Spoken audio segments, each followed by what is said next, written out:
kuendelea katika mjadala huu kati ya wagombeaji wenza wa kiti cha urais katika uchaguzi ujao wa mwezi Agosti. This is the first of 2 debates involving running mates of the 4 candidates cleared to run for president. In this debate, we are hosting Ruth Wangoi Musheru, the deputy presidential candidate for the Agano Party, and Justina Wamboi Wamae, the deputy presidential candidate for the Roots Party. Na kulingana na maelekezo yanayothibiti hafla hii, wagombeaji wenza wa urais wana muda wa dakika 90 za malumbano kati yao wenyewe, malumbano ambayo pia yataelekezwa na maswali kutoka kwangu Zubeida na mwenzangu Francis Gashuri. Maswali ni yetu wenyewe na hayajajadiliwa kati yetu na yeyote yule ndani au nje ya kampeni husika. And indeed, our questions are clustered into 6 segments, each running for 15 minutes. As per our debate rules, each candidate has 2 minutes to make an opening statement, 2 minutes to answer a question, and 60 seconds for a rebuttal. The topics have carefully been selected through a thorough assessment of sentiments over Kenyans across the country. Na maelekezo yetu pia yanashauri na kuwataka wagombeaji wote kuendeleza mjadala huu kwa lugha, nia na njia zinazohifadhi heshima kati yao, kati yetu hapa na hata kwa watazamaji wanaofuatilia matangazo haya mbashara. Hii ina maana kwamba lugha isiyofaa, ikiwa ni pamoja na maneno yanayoweza kupewa tafsiri ya matusi, hayataruhusiwa kwenye mjadala huu. The same responsibility shared by the audience seated here in the auditorium.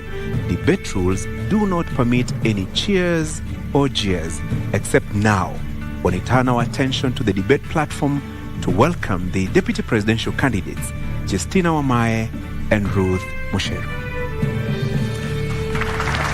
Naam. Kulingana na kura ambayo imepigwa awali kuambatana na wanaowania wakiwa wagombea wenza kwenye kinyang'anyiro cha urais kwenye uchaguzi mkuu ujao, Justina Wamboi Wamae wa Roots Party ndiye amepata nambari ya kwanza, kumaanisha kwamba ndiye atazungumza akiwa wa kwanza, na vile vile tuko naye Ruth Wangoi Musheru wa chama cha Agano. Karibuni sana. Asante. Welcome, ladies, and for purposes of this discussion, allow me to refer to you as Madam Justina and Madam Ruth.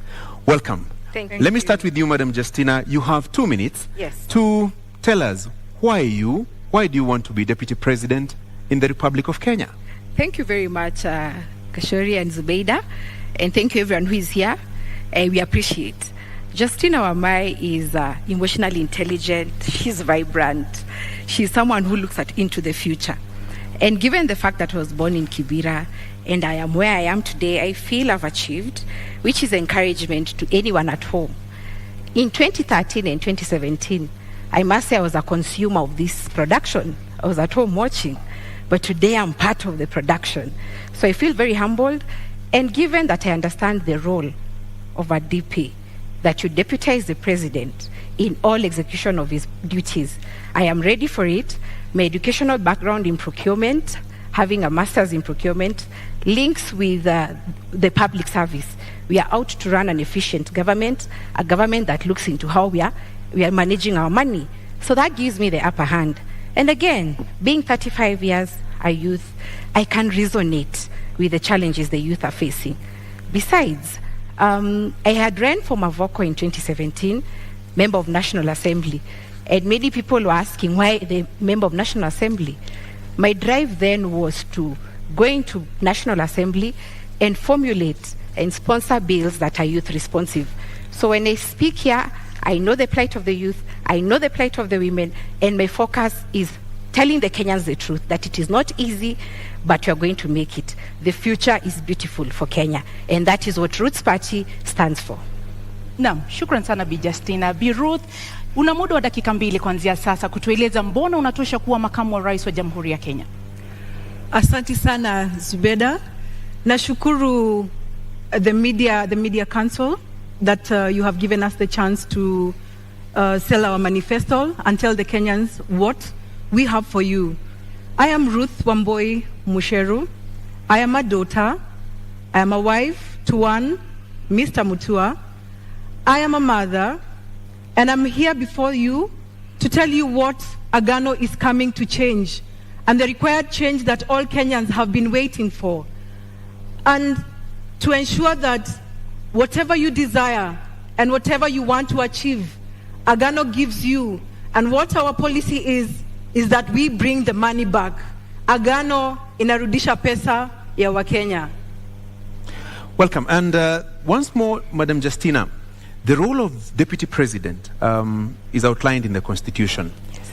Do you understand that role well? And how would you utilize it if elected Deputy President of the Republic of Kenya, together with your presidential candidate in the August 9th general election?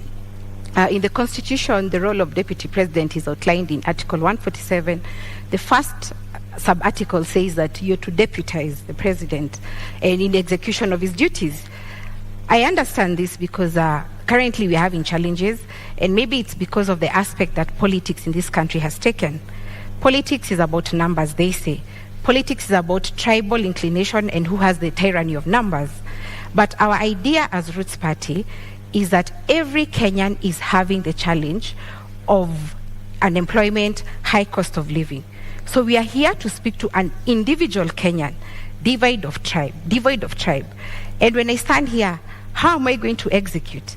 My work is not to start fighting my boss and telling him I brought this in, I am better than you in this. No, my role is to support the Roots Party manifesto, which, by the way, it focuses on economic upswing, which we shall discuss, and legalizing and regulation of marijuana, which we shall also discuss in length. So I understand my role well, and for me, I do know that there's a president who is the supreme, and then I come in as a support system. Madam Ruth, similar 2 minutes to respond to this question.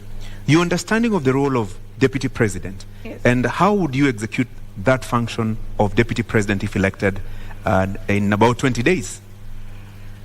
We know that Deputy President is the second highest political seat. So my business is to assist the President. My business is to sit in while the President goes out on duty. My business is to ensure that this country runs as long as the President has given me the mandate to do so. So Kenyans will not have the gap. And for me to have been picked as the lady of Agano Party, I am coming in to bring a balance. I am coming in to bring a change and decision making on the woman level and the youth level. Madam Kidogo samahani, una dakika moja unusu, bado na dakika 20, sekunde 20, bado una la kuongeza au umekamilisha? Makamu wa rais huwa anasaidia rais mwenyewe, huwa anasaidia kutekeleza majibu ile, the work that has been given to her in the presidential aspect. So my business is to assist. My business is to play the part of assisting and implementing what the captain and the fifth Mwaure David has stipulated. Na hapo basi ndo nitaingia. Justina amesema kazi ya makamu wa rais ni kusaidia. Je, mnakuja kusaidia tu? Mna mawazo? Ni watu ambao mnaweza kushauri, au mmechaguliwa kwa sababu nyinyi ni wanawake? Wewe binafsi umechaguliwa kwa sababu wewe ni mwanamke, au ni kwa sababu una uwezo? Kwanza hilo swali la kuwa wanawake, Ruth and I are assuring Kenyans, hakuna cat fight hapa, si ndio? Hakuna. We are going to share and execute what Roots Party requires. We are just not only supporting. The Deputy President has a role in giving their voice.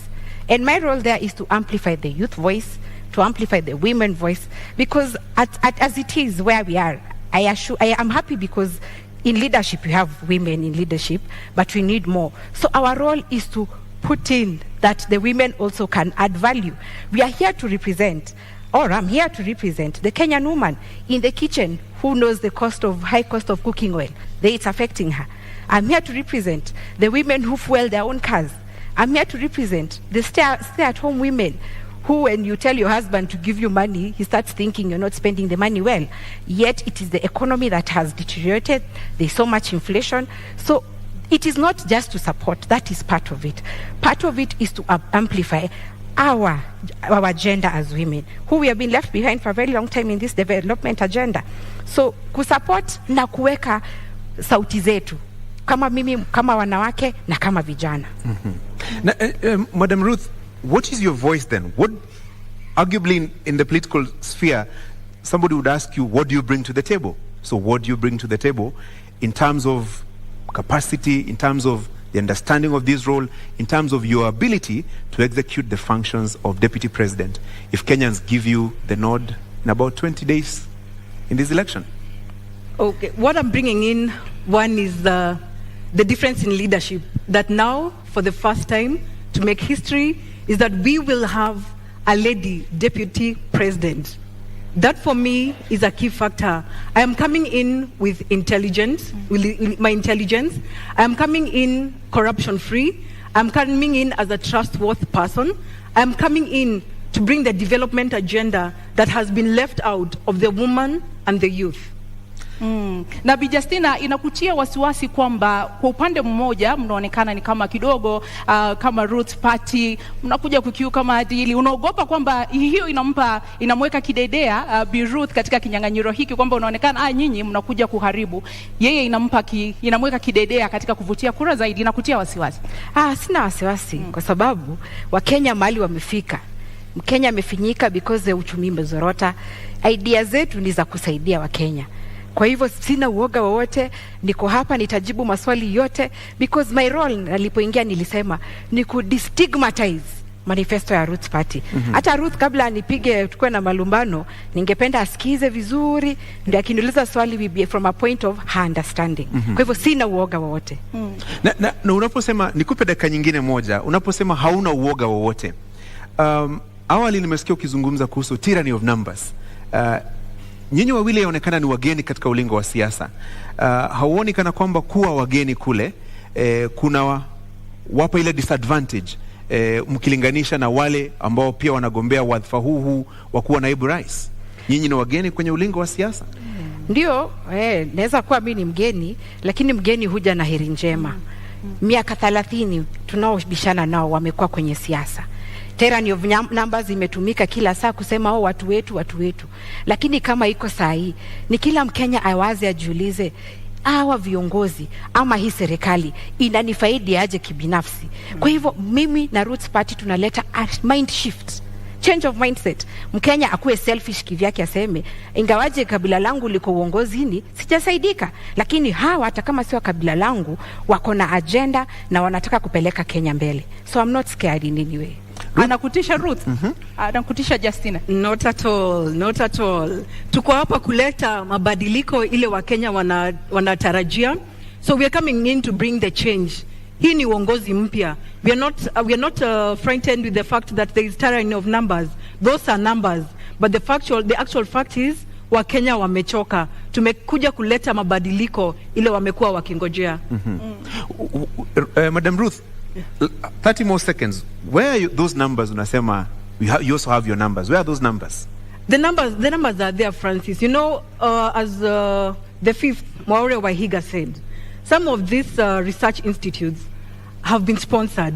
So what they are doing to us and the Kenyans is reverse psychology. So that means they're trying to say the tyranny of numbers has an upper hand. Lakini ninataka kueleza kuna mabadiliko na agano iko site, watu wakate simu. Na vile Bi Justina, yes. Tunapoangalia katika uongozi na katika nafasi ambayo mmesema kwamba mnaielewa vyema ya makamu wa rais, tuseme kwa mfano kesho mgombea urais kwa tiketi ya Roots Party awe kwamba hawezi kuongoza, tuseme umechaguliwa, nini ambacho kinakupa hiyo motisha au uweze kuwa na ule ushawishi wa kuwa kwamba unaweza kuongoza kama rais wa Jamhuri ya Kenya? Kweli unatosha kuongoza kama rais wa Jamhuri ya Kenya? Zubeida, ukiangalia leadership iko na two aspects, the hard and the soft. The hard ni what you have been doing, legislations and regulations, but the soft is you talk to the hearts and minds of Kenyans. Hearts of minds of Kenyans inasema 5.5 million of Kenyans are unemployed. 1.2 million of Kenyans live below the poverty line of 220 shillings daily. That is what Kenyans are speaking about. Na hiyo ndio inanipatia courage, nasema ingawaje labda amwezi jizungumzia, mimi najitoa na nazungumzia. That is the truth of the matter, that Kenyans are struggling. Pia niko hapa, I'm representing the many parents who take loans to educate their children. Unajua wazazi wetu wakati walikuwa wanaona ati wao wakichukuliwa kazi ilikuwa after form 4 wanaenda kazi kwenye benki.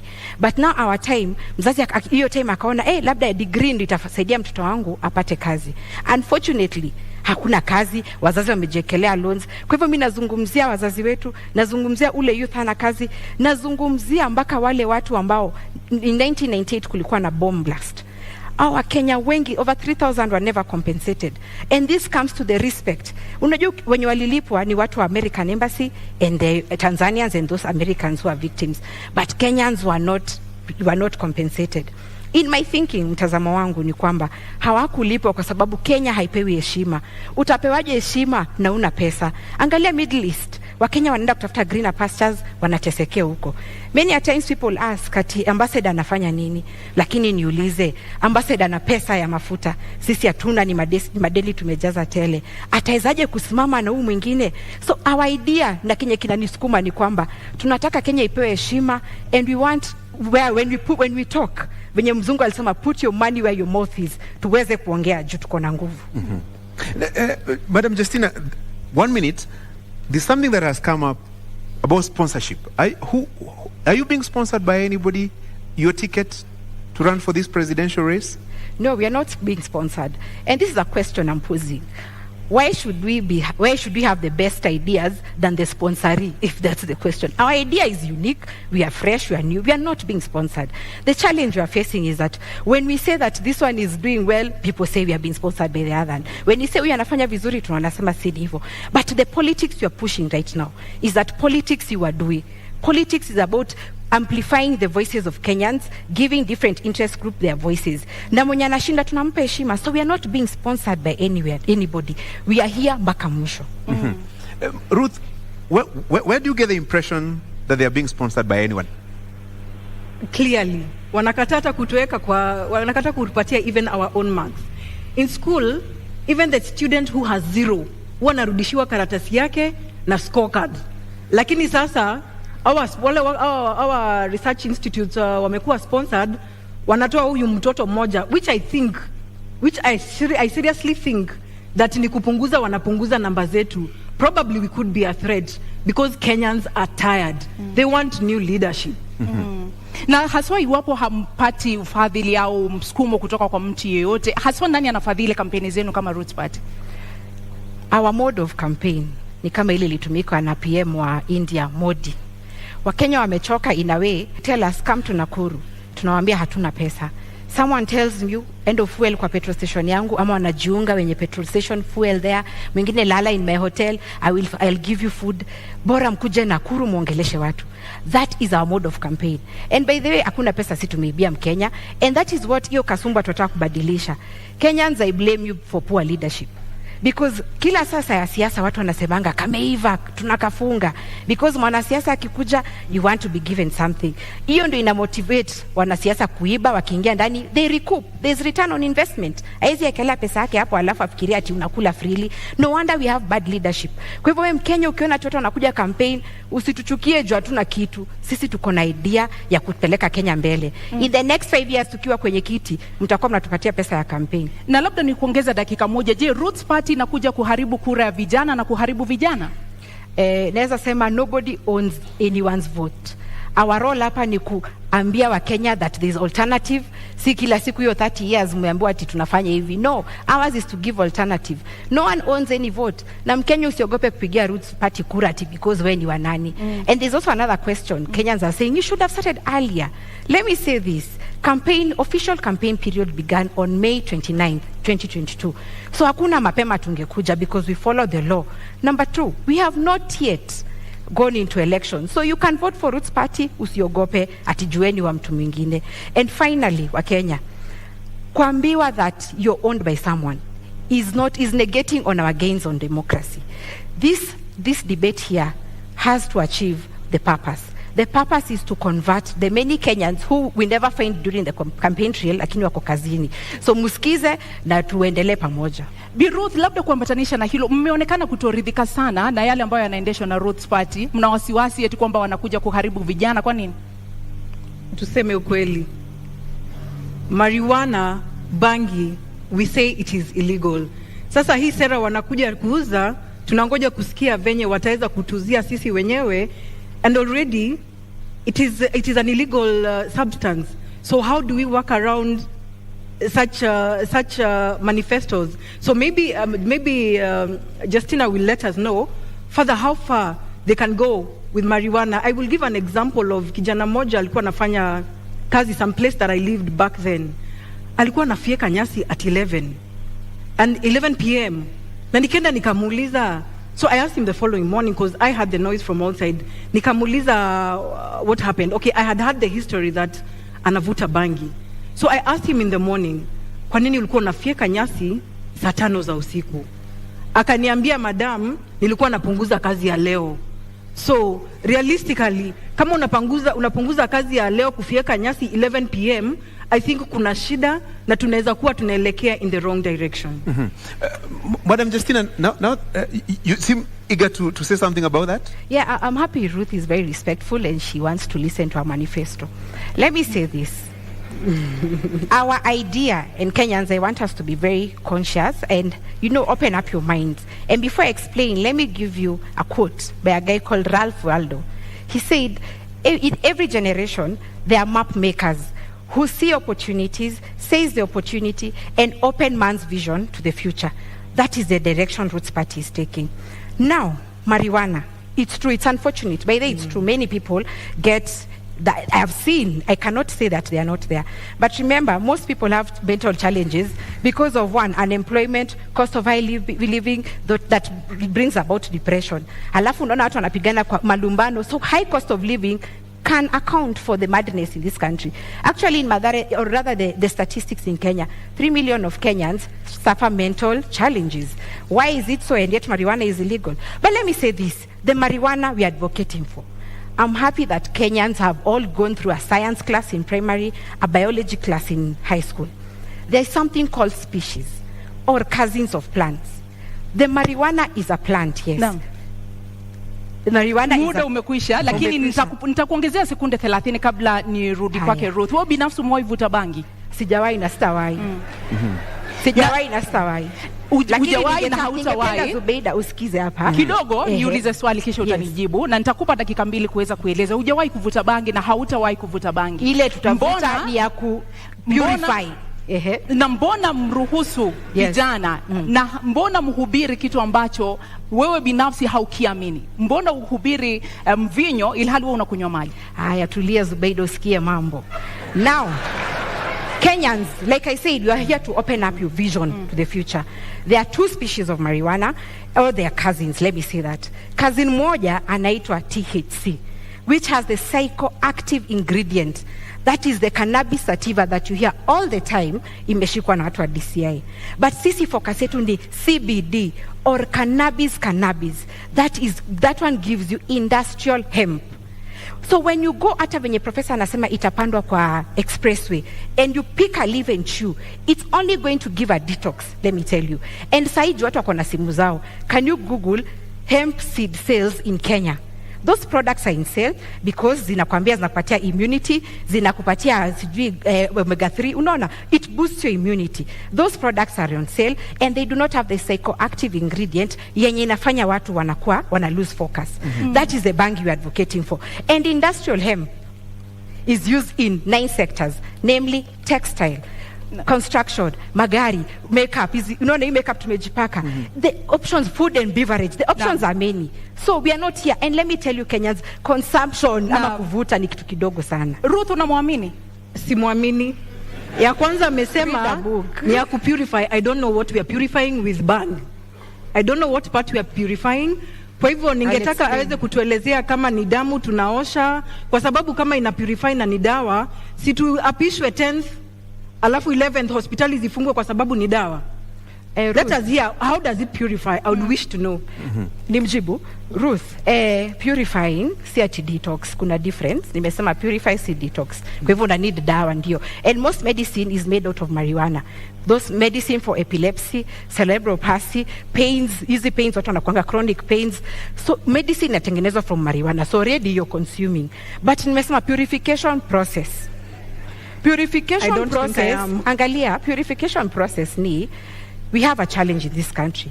Mainly corruption. 2 billion is lost every day. We were told that. But corruption stems from what? Scarcity mentality. There are no other options in this country to make money. So everyone wants to go into politics where the salaries are lucrative. So your scarcity mentality, unaingia, you are mass for yourself. So we are going to be purifying the scarcity mentality and the bad impact of corruption, colonialism, tribalism. Hizo vitu ni spiritual, and we are going to purify them. Ndio ziishe kwa hii nchi. Ndio tukianza kazi, ile siku tutaapishwa, Kenya ikuwe safi, clean slate. So we are not smoking ati kufurahisha. Justina, umesema how you don't take the substance. Na umesema that means we are all consumers of bang through medicinal, yes. The medicinal part of it. So that means then why are we having it legal in our constitution?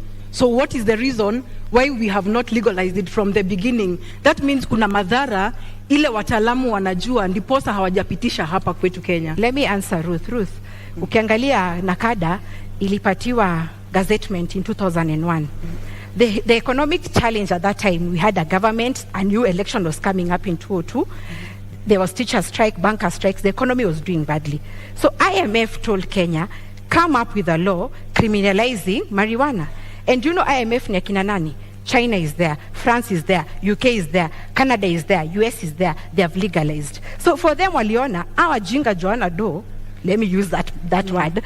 We give them, we curtail their opportunities. Remember, we have arable land, plenty of land for this thing. So they curtailed our potential to invest in this so that they can give us loans on high interest.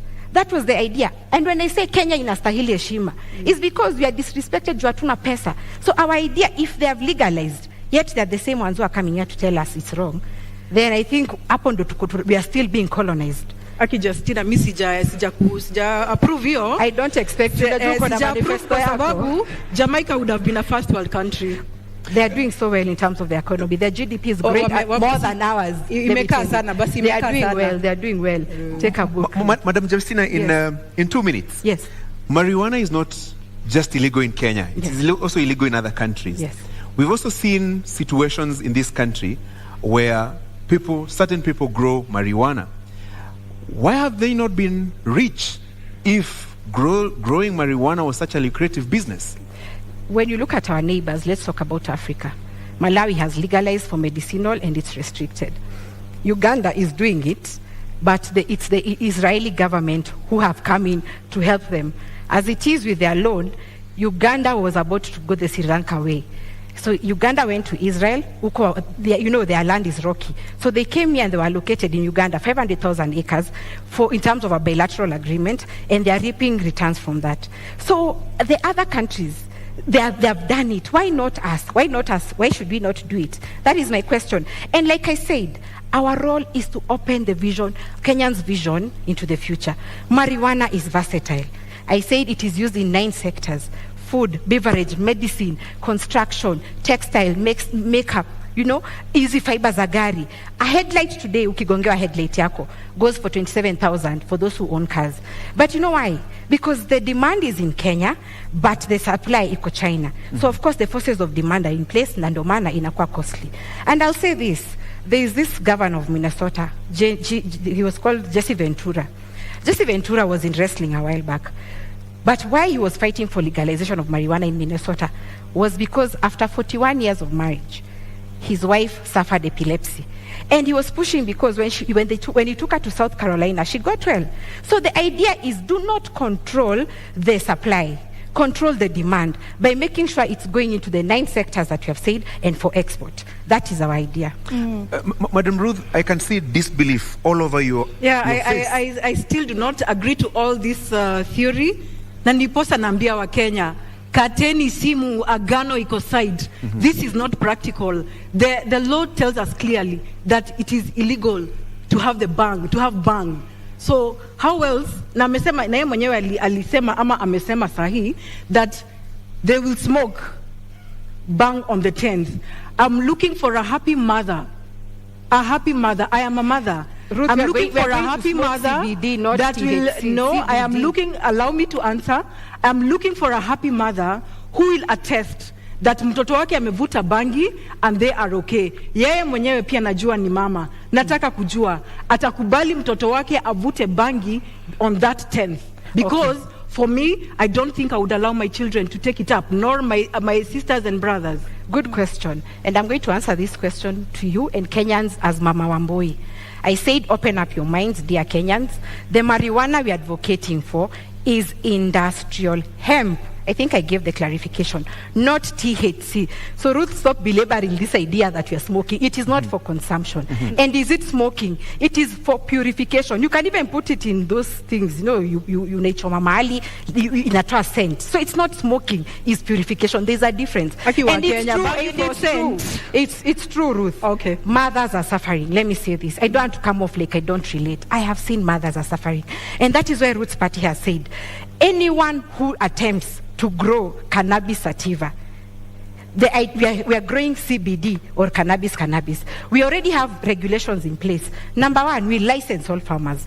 Number two, we'll introduce agricultural officers to go around this country looking at those farmers and what they're doing. And there's a distinction. Even you Kenyan, you can report someone growing sativa. Why? The leaves of industrial hemp are very large, but the leaves of sativa are very small. So the agricultural officers will control licensing. So I think we're already controlling this measure. Let me give you one more minute to explain this.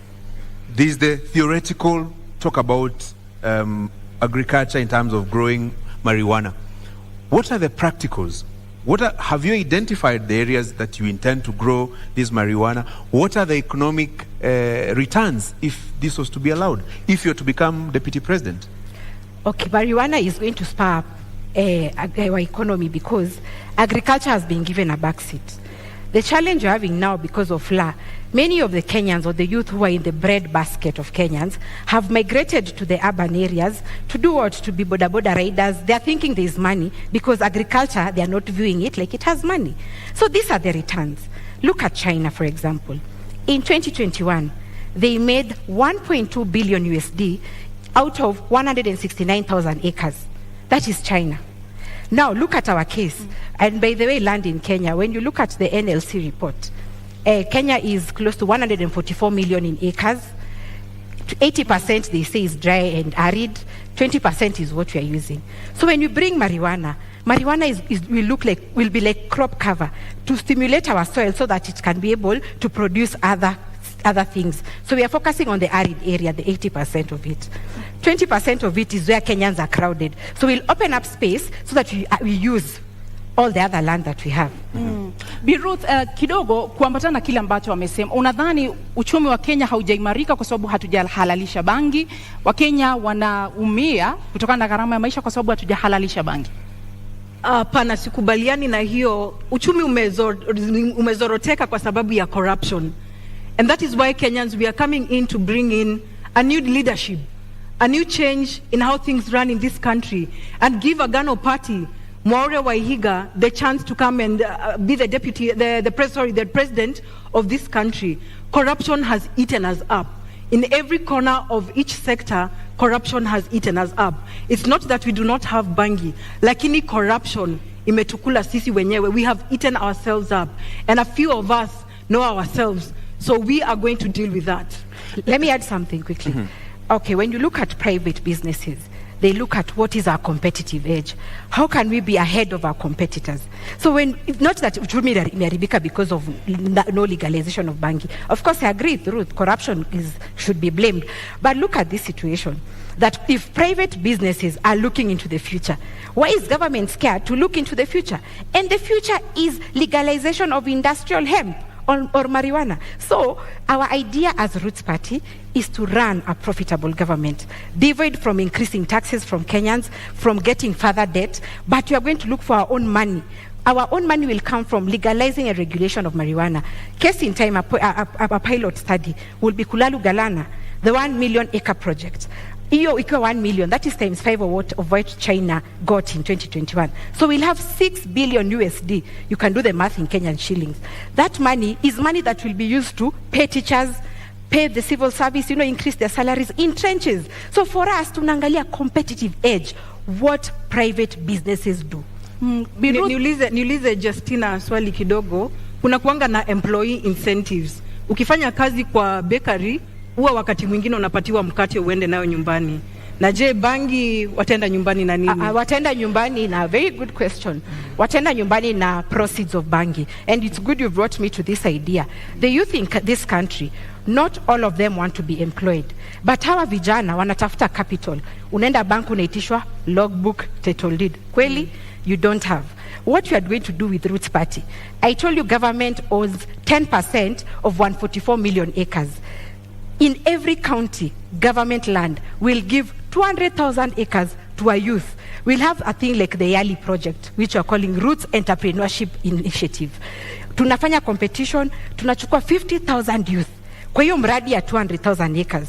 Na ujue bangi grows in 4 months. So akishauza hiyo bangi yake, hiyo proceeds, 2.8 million according to hesabu za China, youth atakuwa na capital, seed capital ama capital to boost their business.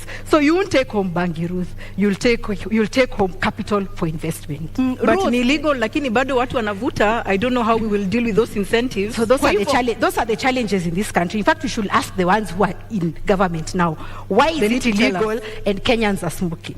That's the question to them.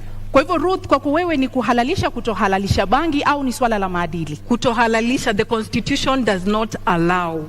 Lakini unaona kwamba inahujumu maadili? Sorry? Inahujumu maadili au haswa tatizo lenu kama Agano Party ni kwamba bangi ni mbaya, haistahili kuhalalishwa au ni swala la maadili? Ni maswala ya maadili na si Agano Party, ni wa Kenya. Kama it is already legal, it is currently illegal. So how safe is it? How safe is it when we start taking it up? That means we are destroying a whole generation. We're destroying our children. I am concerned as a Kenyan. So you're being unfair to Ruth. You know Ruth cannot support our manifesto. So it's true atasema ni mbaya. Let me give you some 60 more seconds, Ruth. Yes. Is it a question of faith and values that drives your opposition to the Roots Party's manifesto and proposal to engage in marijuana farming? It is more values. It is more value and faith too, yes. It is more values and faith too. Because I'm trying to look at right now, currently what is happening in Kenya right now. Nirudie statement. It is illegal. Lakini watoto wamejaa madhare. Wamama wanalia pale nje. So I'm wondering, how many are smiling? How many are going to smile? How many are educated out there to know that hii ni biashara, mtoto hafai kuvuta? Children are idle out there. Watajaribu kuvuta kidogo, and you know the consequence is going to be what we all know. Watoto tunapoteza ufahamu, tunapoteza future. I think I was clear on the control measures on this, Ruth. Nilisema the seed will be CBD, tutatumia KEFIS, tutapatiana licenses, we'll reintroduce agricultural officers to man or inspect what Kenyans are doing, and we are also going to bring back the NYS, those ones who have graduated, to control government marijuana. So I think the control measures, and that is why we are saying legalize and regulate. Unajua hata ile shamba iko thika pale ya mananasi iko na control measures, lakini bado watu wanaiba. Sasa it is our right. Kenyans we need to change tabia zetu venye Ruth anasema. Yes, tutaweka electrical fence, I don't know. I don't know. Very well. Let me move you now to a different aspect of this debate. Yes. In 2 minutes, Justina, you're not alone in this race to become the next deputy president. You also have Martha Karua, Rigathi Gachagua.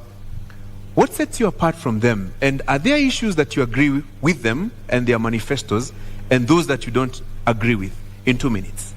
Let me first say I respect the ones you've mentioned, because I remember 30 years ago, I was a young girl that had been in politics. So being on the same ballot paper with them is very humbling.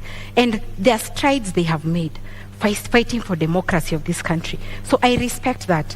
But what sets us apart is that 30 years they have been there. They have been telling us the same narrative which they're telling us now. They are not responsive to the youth of this country. Youth whose parents took out loans to educate them, and they're still living at home because they're unemployed. What sets me apart is because I can relate to the youth of this country who know that unasoma na hakuna kazi. That is number one. Number two, I can relate to the businessmen. Maybe them they're in government, they've been in leadership. That is where they draw their salary. But I relate to a businessman, like for where I work now. We're into excavation and supply of building materials. And Kashori, I can tell you, business is down. Why? increase of cement, chuma zimepanda bei. Kenyans do not have purchasing power to build a house. And that business is very satisfying because our role is what? We are the first stroke of paint. When you want to build your house, sindo tunatoa cotton. But it saddens me that Kenyans cannot afford. They are not building and neither are they affording to pay rent. So that is what sets me apart. I know that what we need now is policies and leadership that is responsive to the plight of Kenyans. Madam Ruth, same question to you. This is it's a political competition. You're not in the race alone. Yes. What would you use to convince the Kenyan voters, to elect you as the next deputy president and not your competitors, Rigathi Gachagua, Martha Karua, and in this case, Justina Wamai? Let's first talk about the other two who are not in this debate. Yeah, at least for Justina, we have probably a lot in common because we are new, we are fresh. But our competitors, yes, they have experience, but they have let us down. I have voted for the last 2 decades. I have chosen the same leaders. So I don't see what difference they are coming to bring in, because I feel like some of them are sanitizing the leaders who have been there. We want new blood. We want fresh blood, fresh ideas, so that we gear this country to a different direction. What is this new idea, fresh idea? What does it constitute? Corruption. Our big agenda is corruption. It has eaten us in big ways and in every way. So corruption is our bangi. So that is what we are after. Then the rest will be able to be balanced out. Justina, the same question.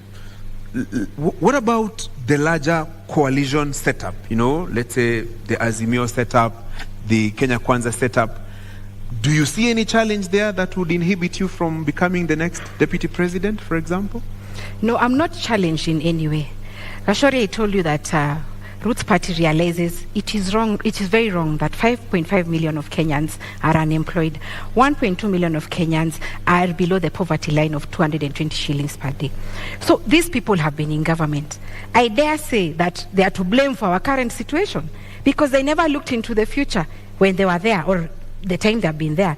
Maybe the future was telling them, legalize marijuana. It's going to set us apart in terms of competitive advantage. They didn't do it. So I'm not scared because every individual Kenyan, it doesn't matter what tribe you are, what creed or educational background, everyone is suffering. Let me tell you this. Ask a woman who has a salon or a man who has a kinyozi. Do you know boys are saying ati beard gang? It's not a maneno a beard gang. There is no money kukwenda kunyolewa. So Kenyans are lacking. Unaona pesa mkononi or the purchasing power iko chini. So I'm not scared because I'm amplifying the voices of Kenyans. Right. Bi Ruth, haswa kwa sababu umetaja maadili, umetaja ufisadi. Kwa kuwe unaelewa vipi sura ya 6 ya katiba? Maadili haswa kulingana nawe ni nini kwa dakika 2? Maadili, integrity, kwa maoni yako ni nini haswa? Unaielewa vipi? Maadili kwangu na kwa Agano Party is the intention to be transparent, is the intention to be trustworthy, an intention to be trustworthy to the Kenyans who have employed you. Kwa hivyo pale mimi naona the integrity has been compromised with the current and the past government and our competitors. Kwa hivyo tunaomba Wakenya waweze kutupatia nafasi kwa kuwa sisi ndio we are ready to be audited, we are clean. So why not give us the chance? We are not threatened by the other pair of competitors because they have been in it. Kenyans have seen, Kenyans know. This is nothing new to us.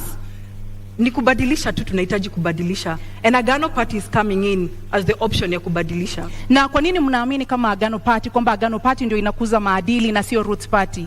Mbona mnaona wao ndio wanahujumu maadili? Maadili hapo ni personal. If I got your question right. Integrity is very personal. For me and the fifth, Maure Wahiga, he's entitled to audit. I'm entitled to audit. Ndiposa tunaweza kusimama mbele ya Wakenya kuambia they trust us with this job. We have nothing to hide. We have no worry on what we need to do. Pale corruption tumesema lazima tutamalizana nayo. Pesa ile iko nje. I believe this is the only party and the governance that is going to bring Kenya back its money. Ile pesa imefichwa pale nje. The development money that has been kept out, that is over 10 trillion. Inaweza lipa deni ya Wakenya in... Let me get your understanding of Chapter 6 of the Constitution on leadership and integrity. 12 years later, what do you think is the challenge in implementing Chapter 6 of the Constitution? Let me say this. I think the judiciary, and I'm sorry to say this, but they are used to impede the Chapter 6. For example, if I went to IBC and they said my degree is not right, I'll run to court, and then the court will say, fine, can you clear Justina? And then there are other issues, there are other agencies. For example, maybe the university or the Commission of Higher University will say, no, it's out of our mandate, we can't handle Justina. So I feel that Kenyans have this attitude: when you do wrong, you run to court and your money will be used to sanitize you. And that is why, as a Roots Party, we are saying that if you're corrupt, if you're not doing the right thing, because integrity is focusing on your conscience, do the right thing irrespective of circumstances. So even those in the judicial system who are rotten, they are going to be subjected to what Roots Party is saying, hanging, because you're the ones who are impeding the aspirations of Kenyans when they're looking out for leaders who relate to their challenges. And not just leaders, but leaders who are within the Chapter 6 of the Constitution. Mm-hmm. So integrity is very key. And yeah, we are propelling it. Professor and I have not stolen any money. We've not been in government. We are genuine. And I always tell Kenyans, tupende bure, we don't have anything. Lakini, integrity is key. If we need to go ahead, we have to instill integrity. And let me give this quote because I have time. There is a quote that Mugabe says, how can you tell young people that education is a key, yet you have poor graduates and rich idiots? So the thing is, we have to make sure that the youth, the younger generation, I'm sure right now they're watching because their parents are watching. The younger generation needs to move away from this idea of deals. And our idea, Gashori, means that you shouldn't be my friend to benefit in government. You have your own marijuana. You don't need a deal. You don't need a tender from government because Justina is your friend. Wekele Industrial Hemp yako will pay you according to the market price. Ruth, you've been in this country in the last 12 years. Yes. And you Since understand. I was born.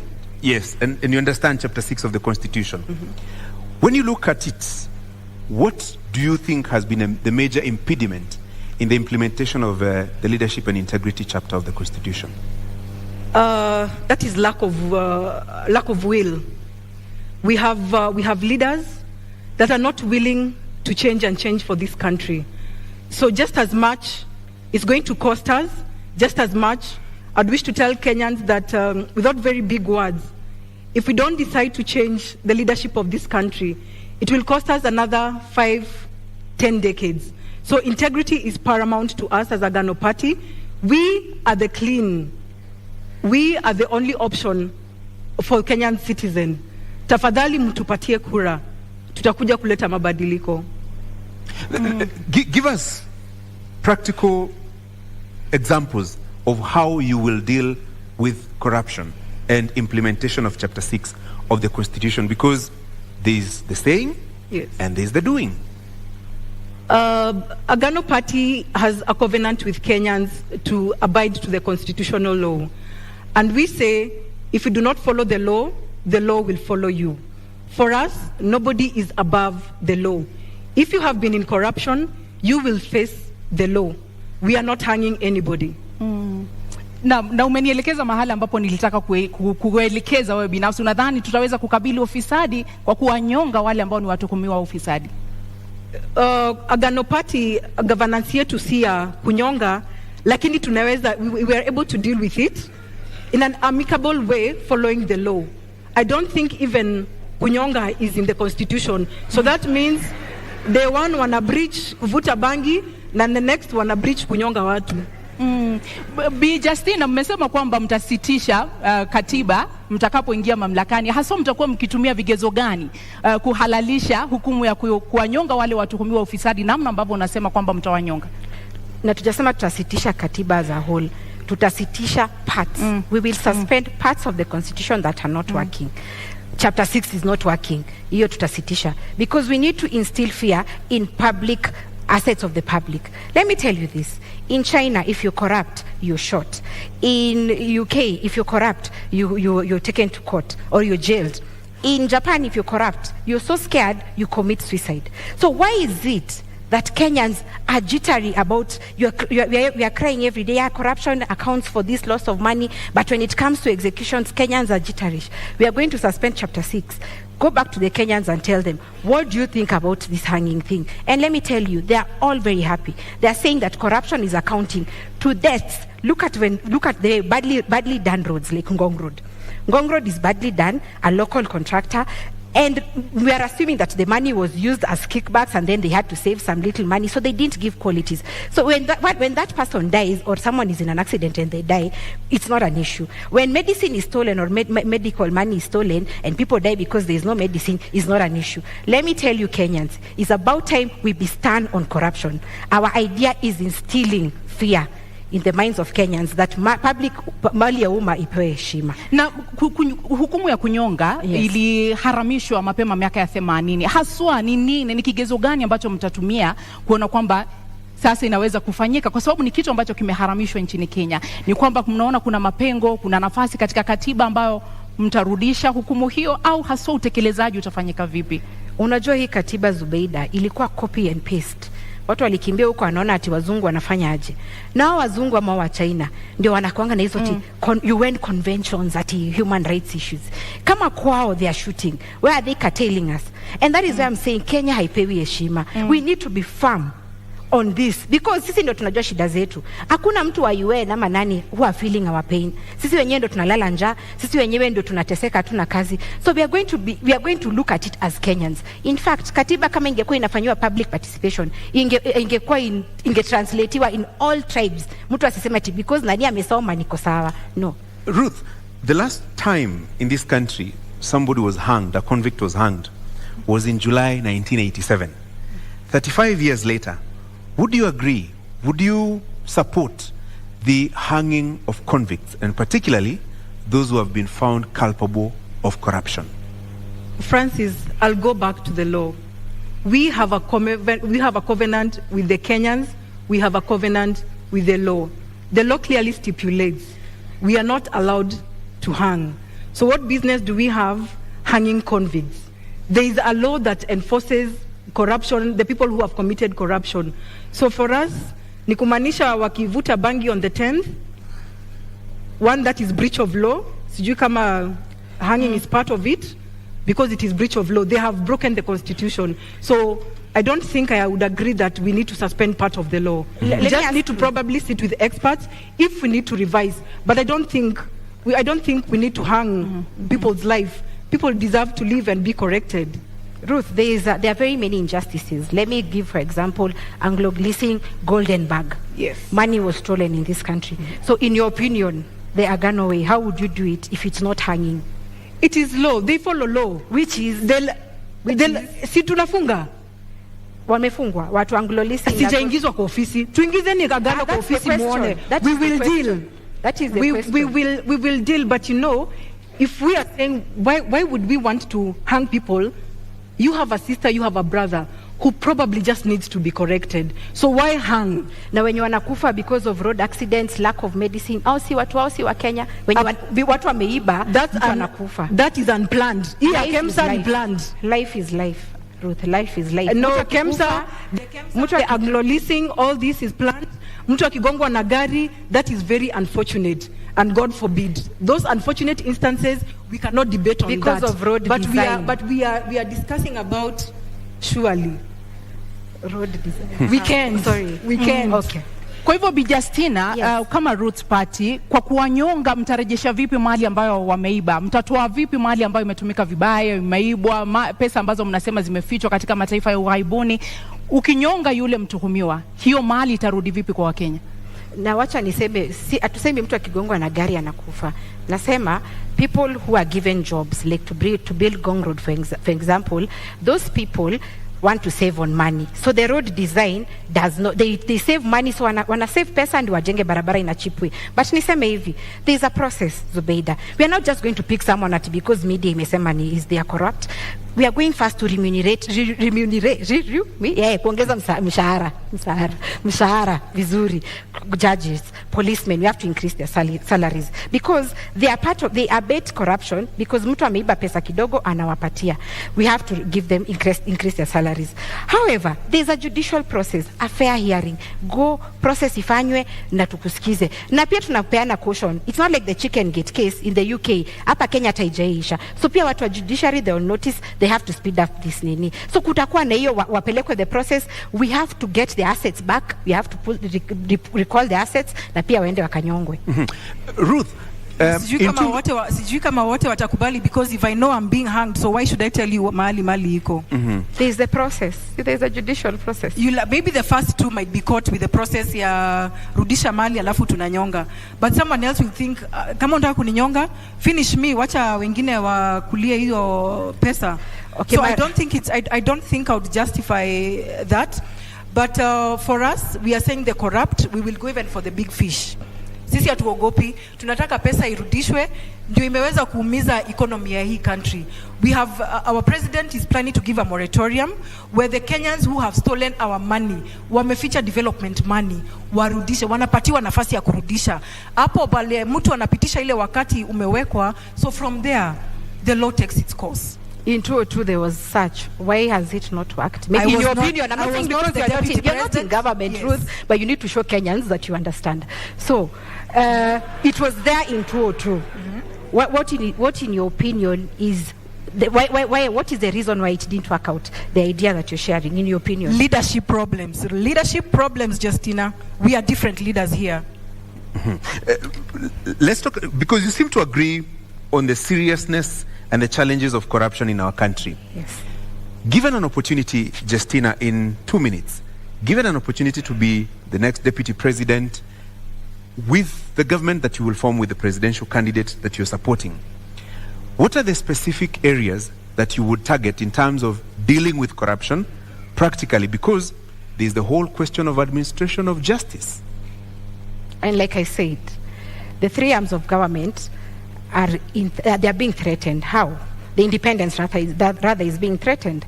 When, for example, the executive says this, someone runs to court, and then the process is stopped. That is the backdrop of why we are going to suspend the constitution. But yes, administration of justice is there. But again, has it worked for us? And law was made for man, not the other way around. It is upon us as Kenyans to sit and say, are you happy that 2 billion is lost every day? They say no, because it's accounting to unemployment, inflation, high cost of living. So we are going to we'll be together, the Kenyans. We are going to call for public participation. And the Kenyans, I can tell you, they are very happy about it. Because someone is feeling like, I wake up like in Meru, I wake up at 4 a.m. kuchukua hiyo mira yangu, I pack it. Someone is eating the taxes. Mtu anajifanya ndio mjanja kuliko wengine. So Kenyans are tired. Of course, that aspect is there of administration of justice. Lakini Gashori, Kenyans are suffering. So sisi tutaka participate now, and many of them are supporting this. We need to instill fear in assets of the public. Heshima kwa public assets. Bi Ruth, haswa endapo mtaingia mamlakani, mnawapea Wakenya muda gani waweze kuona matunda katika vita dhidi ya ufisadi, na wewe binafsi mchango wako utakuwa upi katika kuona hilo linatimia kama makamu wa rais? For us, we'll bring in this in phases. Kuna ile pesa iko nje, in the money that is stashed illegally abroad. For that, we can even say we have started even implementing our 100 days. The fifth, Maure Waihiga already wrote a letter to the UN and 15 other countries to start processing our money back. That means tuna uhakika by the time we are getting in, kuna wezekano pesa iko imefika, and if not, tunataka kukata hii mfereji. The report that the incumbent president gave out, 2 billion. We actually think it probably could be 5 billion that we are losing a day, including today and until the 9th of August. So for us, tukiingia pale ndani, tunataka kukata hiyo mfereji ya corruption like instantly, so that we also have working capital to jumpstart the economy. Na umetaja pale shilingi bilioni 5, haswa kwa sababu umerejelea mara kadhaa pesa ziko nje. Yes. Ni pesa ngapi ambazo mnazizungumzia sasa hivi na mtazirejesha vipi haswa? Mmeweza kupiga hesabu mkajua ni ngapi na ziko wapi? ni zaidi ya trilioni 10, na ndiposa nilisema pale awali, it is possible for us to clear Our debt in a day, it is more than 10 trillion that is out there. This is development money. Now, and that is why tukona tumekasirika, tunataka kuleta hiyo pesa irudi Kenya.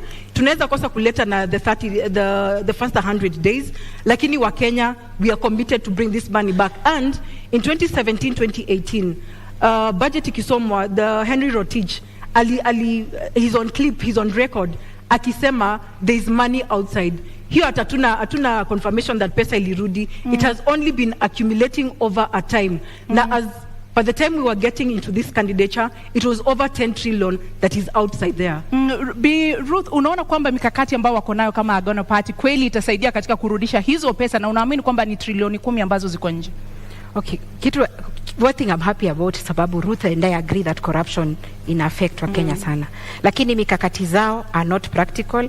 They lack the how question. How are you going to do it? Utanishurutishaje pesa yangu iko huko Swiss account to return it? How are you going to force me? Kwa hivyo, the idea is good, but it's just an idea. It lacks practicality. Moratorium. Tumesema tunapatiana moratorium. You know you have money outside there. We give you time to repent. Sisi Agano tunapatiana time to repent. You won't waweze force kurudisha pesa. And remember, we have external and internal. Kwa hivyo pia hapa ndani, that's what I'm trying to say, we have already commenced the process ya kurudisha ile pesa iko nje. Hapa ndani, the local individuals, we will give them the chance to return, so that if they don't do that, sasa the law takes its course. Hapo in another 30 seconds, Ruth, when you say pesa ziko nje, give us specifics. Let me give you a minute actually. When you say pesa ziko huko nje, do you have the specifics? This amount of money is in this country, this amount of money is in another country, and is taken there by so and so. Do you have the specifics? I may not be having the specifics, but we know the big fish that is having money out there. So, yes. Justina, pesa ziko huko nje? Do you believe kuna pesa huko nje? Okay, I believe tumeambua Pandora box kwa media, but sisi tunasema yaliyopita si ndwele. Kama mtu tushajua huyo mtu tutampeleka through the judicial process, we are going to recover their assets. Kwa hivyo pesa ziko huko nje, after the judicial process recover. But mimi niseme hivi, there are so many injustices in this country. Anglo leasing, hizo zote, you know, post-election violence zote zimefanyika. Do we hold on to the fact that we shall never forgive? We want to punish people? I think we should take the direction of Rwanda. After everything that happened in the genocide, tukae hivi tuseme wenye wamehangiwa na we have recovered assets, ni sawa. Mwenye amekata ahame Kenya because hatutaishi na yeye. But the fact remains, let us adapt a forgiving nature, put in firm policies on how to deal with this, and finally give the opportunity. I said people are corrupt because of a mentality called scarcity mentality. Why are they corrupt? Because in government unasikia MPs earning 1 million, huku nje there is nothing that you can be able to get in that value. So tukipeana opportunity of legalizing bangi, Kenyans will have money. Maybe niongezee ni kusema, we are not saying we will not forgive anyone. Ukisema utarudisha pesa yetu, we have no reason, we do not have any reason ya kukupeleka ahead na kukuingiza ndani. We just want Kenyans to bring back development money. Sijui venye wao wata jumpstart economy, but that is a long term strategy for us. Pesa irudishwe ndani. Tunapokata mfereji na inapoteza pesa 2 to almost 5 billion a day. Tutapata nafasi ya kuweza kutengeneza our economy without having unnecessarily borrow more money out there. Kwa sababu nikisikia venye anasema, then that means wataongeza loan ile tuko nayo sahi. Roots Party is fighting to pay off the loan. The loan as it is 9 trillion Kenya shillings or 70 billion USD. Our idea is this, Ruth. Marijuana or industrial hemp takes 4 months to grow. And I gave an example that Kenya government owns around 14 million acres. Tufanye pilot test ya Kulalu Galana. In 4 months to make industrial hemp, in 4 months, we are going to be able to recoup 6 billion USD. So we are going to be in the process of paying. Hata tukisema Kulalu Galana ndio tunalipa nayo. In 3 years, 6 months, tutakuwa tumelipa deni. Hiyo 9 trillion. Lakini, tuko na shamba, we have times 14, 14 million. So we are going to know how we are going to appropriate this land. But niseme hivi, our idea And I tell Kenyans, I'm here to tell you the truth. The economy is messed up. You need an honest leader who tells you it's not going to be easy. But our idea is that don't even question us at the first 100 days. That one will be lying to you at tutafanya. But in 1 year, ask me as Justina, did you achieve to get the 50,000 times 2 youth who got 2.8 million each? Because I said marijuana takes 4 to 6 months to grow. Right. So in 1 year, tutaweza kufanya hivyo. Ruth, let me now introduce a discussion on the cost of living. Yes. And I want to give you 2 minutes to tell us, in your understanding, what is the driver of this rising cost of living? And if elected president, let's say in the first 100 days, what would be the Agano proposals to reduce the cost of living? I agree to what you're saying, and I think the 100 days for us, we will repeat that our agenda is corruption. Cost of living has been affected by corruption widely. And if we deal with corruption, I think Kenyans will smile back at us. And the first 100 days, one that was implemented yesterday, na ninajua unga haijateremka, 2 weeks ago, on our manifesto we launched that. We will introduce the subsidy of maize. It was introduced yesterday. Now Wakenya wameambiwa to wait for 2, 3 to 4 weeks for it to be felt. Jana nimepitia kwa supermarket, bado unga ni 230. So for us, we still have to bring the subsidy for Kenyans to be able to eat, because a hungry nation is an angry nation. For us, we're also planning to implement the pay cutoff of 50%. I know you'll want to ask where the deficit is going to come in. Our repayment period for the loan is 1.3 trillion. And the financial year, the last financial year, KRA reported that the payment that was done through the payee was 461 billion. So if we cut off the payee by 50%, that is 230 billion deficit. If we come and cap the repayment period, the repayment of the 1.3 trillion, kumbuka tutakuwa na ile extra 300, ile tutakuja kusongesha pale kwa payee, so that we are able to run our activities as usual and even have a small surplus of 7 billion to run with. That being amongst them. Do you agree with her and the proposals to reduce the cost of living? Okay, first, I can't agree with her, definitely, but cost of living is occasioned by inflation, number one. Too few goods, but there's too much money in circulation. Number two, taxes. When manufacturers have the tax burden, they push it to the consumer, and the consumer is not having any salary increase. So that is the reason we are having this. So let me say this.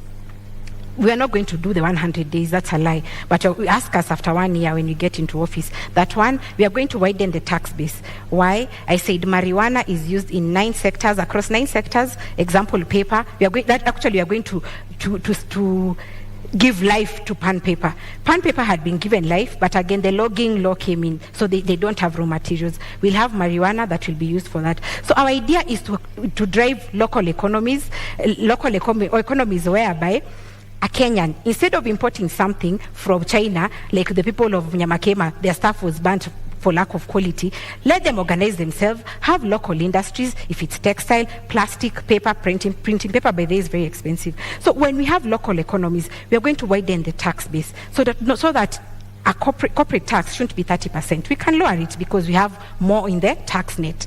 Another thing is to ensure that we give conducive environment for business. As it is, businesses are not comfortable. They are saying that lack of the dollar in the country is impeding their purchasing power in the global supply chain. So when we give a conducive environment, the economies are going to be there, Kenyans are going to be employed, and then we are going to have money. Then the other youth who don't want to be employed in these industries can go into the other thing of investment that I said. We are going to empower the youth financially.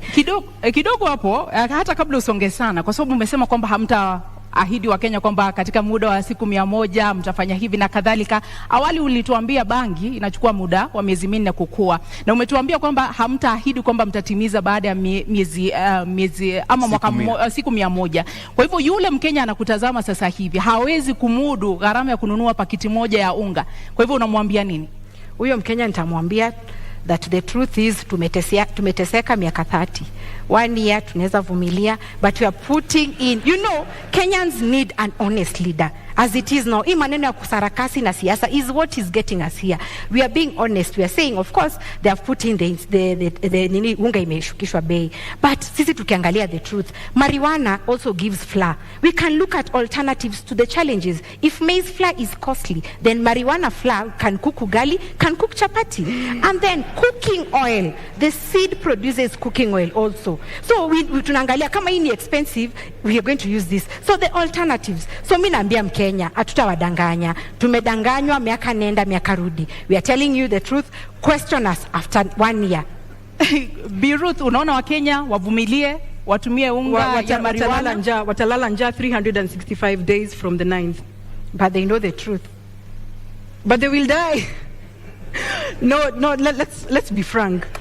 There's, of course, we do not need a list of 10 items. I would almost agree, but we do not need a list of 10 items kufurahisha wa Kenya that we can accomplish all this in 100 days. Tuweke vitu realistic. Mkenya aweza kupata chakula. Yule mama anaangalia watoto peke yake aweze kupata pesa ya kulipa rent, kulipa school fees. But telling Kenyans to wait for 1 year, I think it's a long time. The truth is, it's such a long leadership time. Truth. And someone who's been in government, I know they're laughing at us, but the truth is, government policy is about trade-off. What is working for our country? What is working for our people? So if we come here and say, tutaangusha bei ya mahindi, farmers walitoka Ushago, they came to Nairobi. There is rural to urban migration. They are border riders because farming doesn't have money. It is about us giving the conducive environment for agriculture to thrive. Watu warudi Ushago, they grow the maize, they grow the marijuana, they do the miraa. And actually, we are giving Kenyans an alternative. Mm-hmm. If you're a miraa farmer, continue doing, no problem. But we need Kenyans to know it's not about the government doing things. We won't lie to you. And that is why leaders or politicians lie to us. It's about telling Kenyans the truth. Here is a trade-off between a very bad situation and a worse situation. Mm-hmm. I think maybe I think agriculture has money. Sijui kama hapo tutakubaliana, lakini farmers agriculture has money. I will give an example. My grandmother amekuwa ametegemea majani chai. They have brought up she brought up 8 children. Lakini sai mkulima wa sai analia. So if we restore back our economy, that means hata ule mtu hajasoma ataweza kuongeza pesa kwa mfuko, na tuweze pia kukata hii importation tunaleta ya michele, na kuna project kuna schemes kama za Moya tunaweza patia wakulima nafasi to boost themselves back, na Wakenya waweze kupata chakula ya kukula. Mm-hmm. Just like even the maize, people are having maize in the granary. Kwa nini tunaleta mahindi kutoka nje? Mm-hmm. Tupatie nafasi wa Kenya wajijenge. I believe farming has money. Yes. Pia ule akona ng'ombe ananunuliwa maziwa 30 shillings lakini inauzwa 60. Wacha tujaribu kubalance out. Sikusema agriculture doesn't have money. You said but wait, as it is, the global prices, declining global prices. Sai watu wa Kisii wanasema 1 kg of coffee or tea wananunuliwa 30 shillings farm gate prices. Sugar cane inatoka 4,112 per ton. Sai mahindi 3,000. Mm-hmm. Na sai ekelea fertilizer. So the input cost of agriculture as it is so costly that you as a farmer you're not getting money. Na niongea about maziwa at a dairy farmer. By the way, hemp produces animal feed. So our tukitengeneza animal feed which is very costly as it is, they impede maziwa production. Kutakuwa na so much milk. Mm-hmm. That Roots Party is telling Kenyans, and we are promising Kenyans, kutakuwa na maziwa ya Roots na mayai ya Roots, because animal feed will be affordable. Kenyans can take milk as they wish. So our purpose is to reduce import costs in agriculture. Mm-hmm. But agriculture has money. No, that's when I quoted you, Justina. And I think the pricing right now of the food products is because of a leadership issue.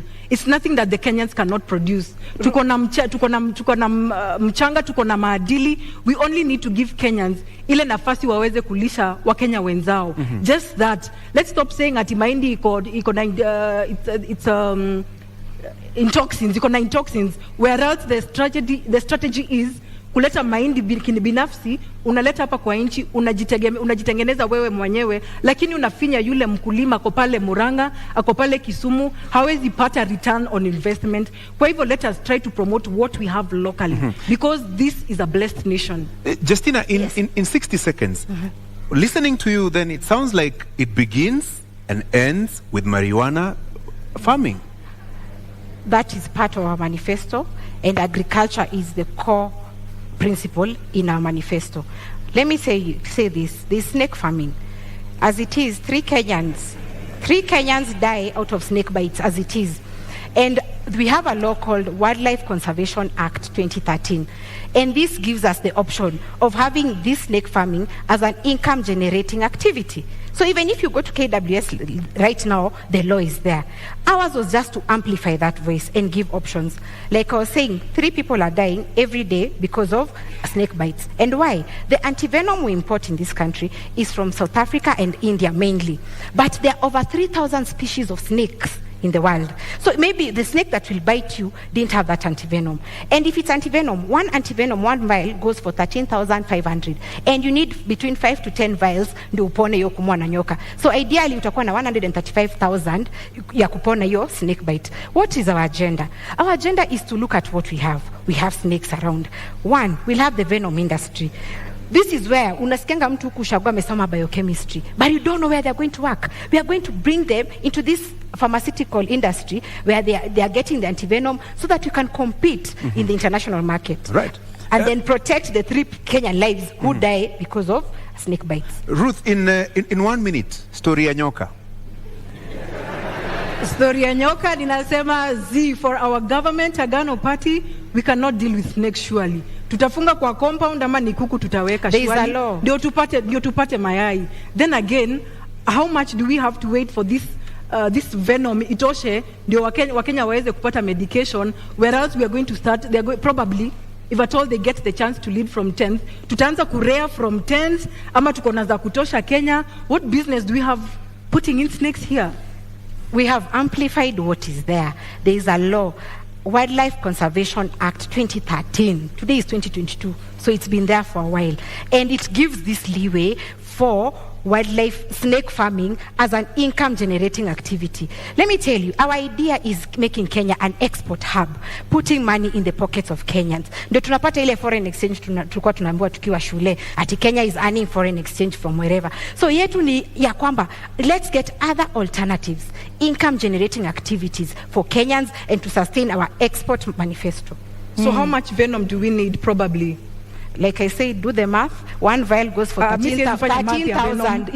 You can check, you can Google. 1 vial goes for 13,500. If we do it locally, we are going to lower the cost. And remember, even your government, if you win, is going to incur the cost of importing antivenom. So why not have our own here so that we can lower the cost and save the lives of Kenyans as we create an industry? An industry for this venom thing. There's someone at home amesoma biochem. Me unaonanga ma pharmacist sijui nani. They only sell in chemists. There is no employment. Our target ni kuemploy everyone. Mwenye amesoma asiregret. Mwenye hajasoma kuko na hizi zingine economies anaweza invest in. So yetu ni kuweka pesa mkononi. Na Bi Justina, ni baki kwako kabla kurudi kwake, na una muda wa dakika 2 kuweza kujibu hili. Kwa yule mtazamaji au mkulima ambaye anakutazama sasa hivi, imekuwa vigumu kwake kulima mahindi yake au kahawa yake, majani chai na kusafirisha nje. Itakuwa vipi kwake ukianza kumwambia sasa tufuge nyoka tusafirishe sumu? Kama hawezi kusafirisha mahindi, ataweza vipi kuuza katika soko la kimataifa sumu ya nyoka, fisi? Haya, niseme hivi. Bangi, nyoka already kuna frameworks na ziliwekwa 2013, tutafuata hizo. But bangi, ile challenge mkulima sasa yako nayo, tukaangalia kama ni farmer, kuna watu wanaitwa KTDA au Coffee Board au wote. They come here, they take your produce, they go sell it and then come back to pay you. Many times wanakuja wanakuambia you even you owe us. Unaona? And that is why farmers wanakasirika, wanasema hii ni ya nini? Our idea of marijuana, because this is fresh, snakes is in the law. Idea of marijuana is we are going to cut down this brokers, these KTDAs atuataki. Hii tunasema buyer representative anakuja kwa gate yako. If you've sold 50 kgs, we are going to ensure ananunua according to the price, market price. You're given your money cash as opposed to venye KTDA inapatianga farmers annually. This farmer needs to educate their children, anataka kusustain maisha yake. That is why farming is no longer lucrative. So we are going to cut off the brokers au watu wote wapo katikati na buyer representative. Kama ananunua, anakuja kwa farm gate, anachukua produce, anapatia cash, unajipanga na pesa yako. Na hao nyoka wataiko wapi? Ni kwamba mtajenga vibanda. Unajua sasa hivi ukienda kule mashambani kila mtu ana mahali ambapo anaweka kondoo, ng'ombe. Kwa hivyo sasa utajenga pia panyoka, fisi na vitu vingine. Na hii agenda yetu inaleta msisimuko. But I'm happy because Kenyans are opening up their mindset. Maneno ya nyoka. There is the Wildlife Conservation Act 2013 that stipulates the process and the procedures and the systems.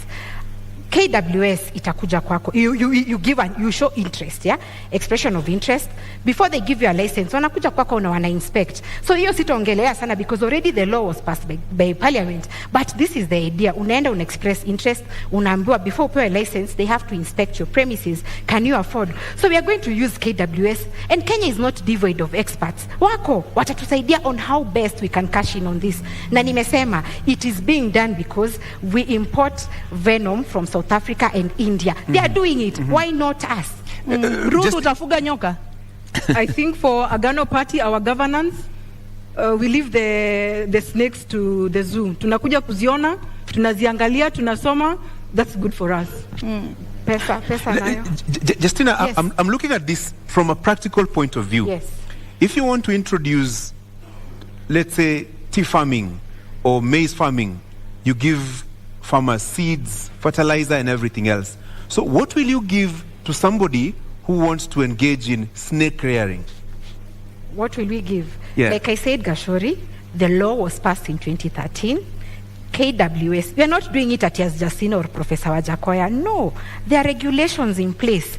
Au ndo wataenda na KWS will advise them as it is mali watatoa hiyo nyoka because there's already a research process in place wako hapa Ngong Road ni a government, it's government owned, na support KWS in this process. So what we are saying, hatutapeana nyoka. Justina Wamae or Wajakoya won't go and give snakes. No, we will work with the experts, and Kenya haikosi our experts. We'll work with KWS, but the fact is we have amplified the voice that this is an alternative income generating activity. Una la kuongeza kabla tu? Naona KWS wako na kazi mingi ahead of their government. Ya fisi na ya nyoka. For us, we are safe again.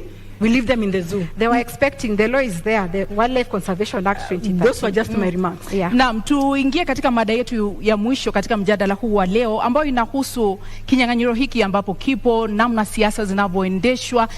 Kwa mtazamo wako Bi Ruth, katika muda wa dakika 2, unapoangalia jinsi kampeni zinavyoendeshwa, jinsi uongozi unavyoendeshwa humo nchini Kenya, kama mgeni katika ulingo wa siasa na katika masuala hayo yote, ni kipi ambacho unaona kinastahili kubadilishwa katika namna tunavyojiendesha? I would say that I have been a leader. One, I will not call myself a new politician in this field. I have been a leader from the time I was a young girl. And I almost actually got into the Nairobi gubernatorial in January 2021. A governor with David Mwaure. Lakini we Kenyans and Nairobians know what happened. Iyo maneno ilisimamishwa. So what I would bring in different is to ensure that we get rid of this PR. Tumedanganya wa Kenya for too long. People have been asking hauna experience, but if the cost of experience is what has happened over the years, I'd rather come in as the new option. Mtu le amebadilika, mtu ako trustworthy, mtu ako na nafasi ya kubadilisha maisha ya Wakenya, kushughulikia wanawake, kupa wanawake sauti, even the youth. Wanarika pale nje wametengeneza jobless corners, but tunasema tunahitaji experience. No, I refuse what those the stereotypes are talking about. Ninasema sisi tunakuja kuleta mabadiliko. Amkeni wa Kenya, tunakuja kuleta mabadiliko na uongozi mpya katika hii nchi. Ni baadhi ya mabadiliko kama yapi ambao unapendekeza Ruth? Kwa sababu unasema kuleta mabadiliko yapi? What should change? Corruption, Francis, corruption is big on us. You know, we cannot be able to change agriculture without curbing corruption. We cannot deal with sports. Look at what happened to Ferdinand. ni corruption imefanya hii maneno ifanyike. He's a champion, he's going to represent a country, lakini kuna wale wanatangulia kabla yeye. The person who is supposed to be bringing glory back to us is the person who is last is given last priority. Kwa hivyo haya mabadiliko sisi ndiposa tunaegemea upande wa corruption, because it is a cancer in this country, and we need to get rid of it. Let me give you some 60 more seconds. Haya mabadiliko unayozungumza, how will it affect health? How will it affect the young people who have no jobs? How will it affect infrastructure development na mambo kama hayo? Tukipambana na corruption, tutakuwa na operational capital. Remember, we'll be able to create jobs for the youth. Kuna wale wamefanya degree, 2,000 of them probably after every year wana graduate, hawana makazi. Wakienda kutafuta kazi, they're being asked for 3 years experience. It is not bought over a shelf.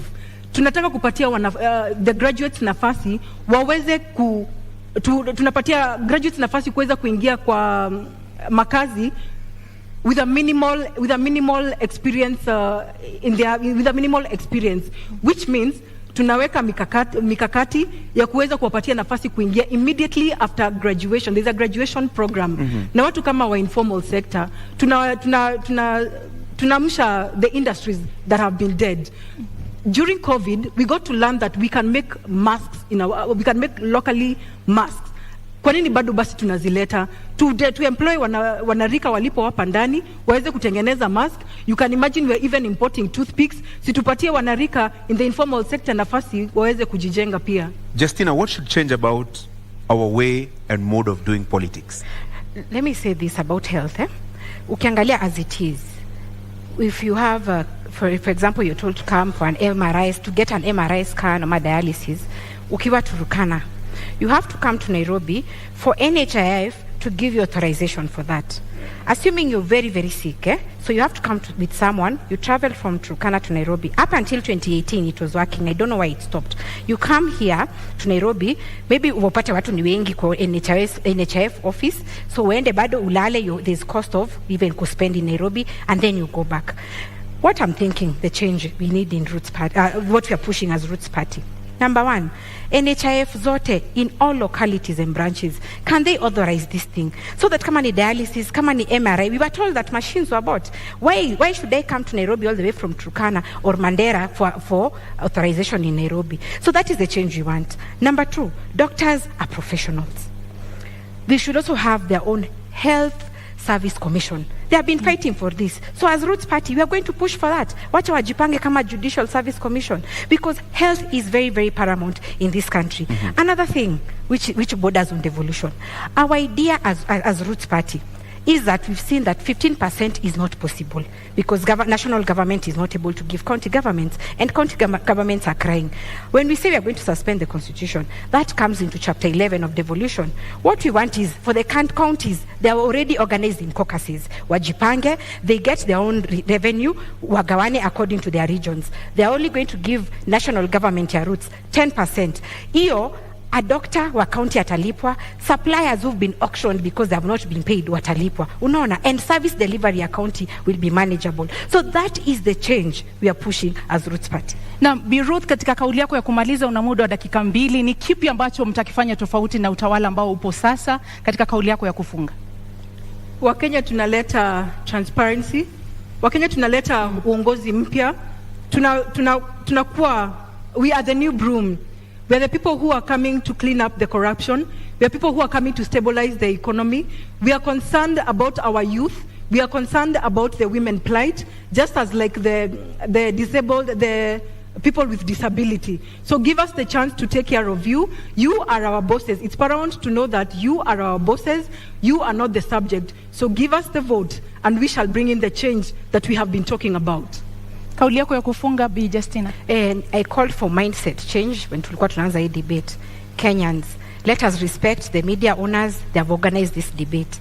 And the purpose of this debate is to give you an opportunity to ask your leaders questions. And here we are. So don't see it like it's something that you're time wasting, ama mulisha amua. No. If you need a different Kenya, a transformed Kenya, this is the opportunity. Let me say this as Roots Party. We might come off as jokers, as not serious people, but one thing we are doing is to push your mind and to ask yourself, by the way, my tribe doesn't help me, but the challenges I'm facing as an individual is what I want my government to help me with. So we are coming in with fresh ideas. We are coming in with the idea that Kenya can do better. Kenya is beautiful. We have athletes who we are always trending that they are doing well. We have musicians who are doing well. But when it comes to leadership, why do we have low self-esteem? Why do we choose people? Why are we scared to go a different direction? So my call to Kenyans is that Roots is different. We are giving you a solution. We are explaining to you where we are going to get the money to run government projects. And we are ready to serve you. So be different. Don't feel like anyone owns you. Don't feel like you're doing someone a favor. And for the 44 million undecided, I hope I've convinced you. And the ones who are decided, I hope I've converted you to vote for Roots Party, because this is the government and the party for the future. Thank you very much. Asanteni sana. Mnaweza kupokezana mkono. Thank you. Na wanavyosema wahenga, kilicho na mwanzo lazima kiwe na mwisho. Hii sasa ndio tamati ya mjadala wetu kati ya wagombea wenza wa kiti cha urais. Indeed, our appreciation to candidates Justina Wamae and Ruth Musheru, and to you, the audience here and out there watching on television here in Kenya and around the world. Thank you all. I'm Francis Gashuri of Citizen TV and Inoro TV. Nami naitwa Zubeida Kananu Kome kutoka KTN News. Usiku mwema.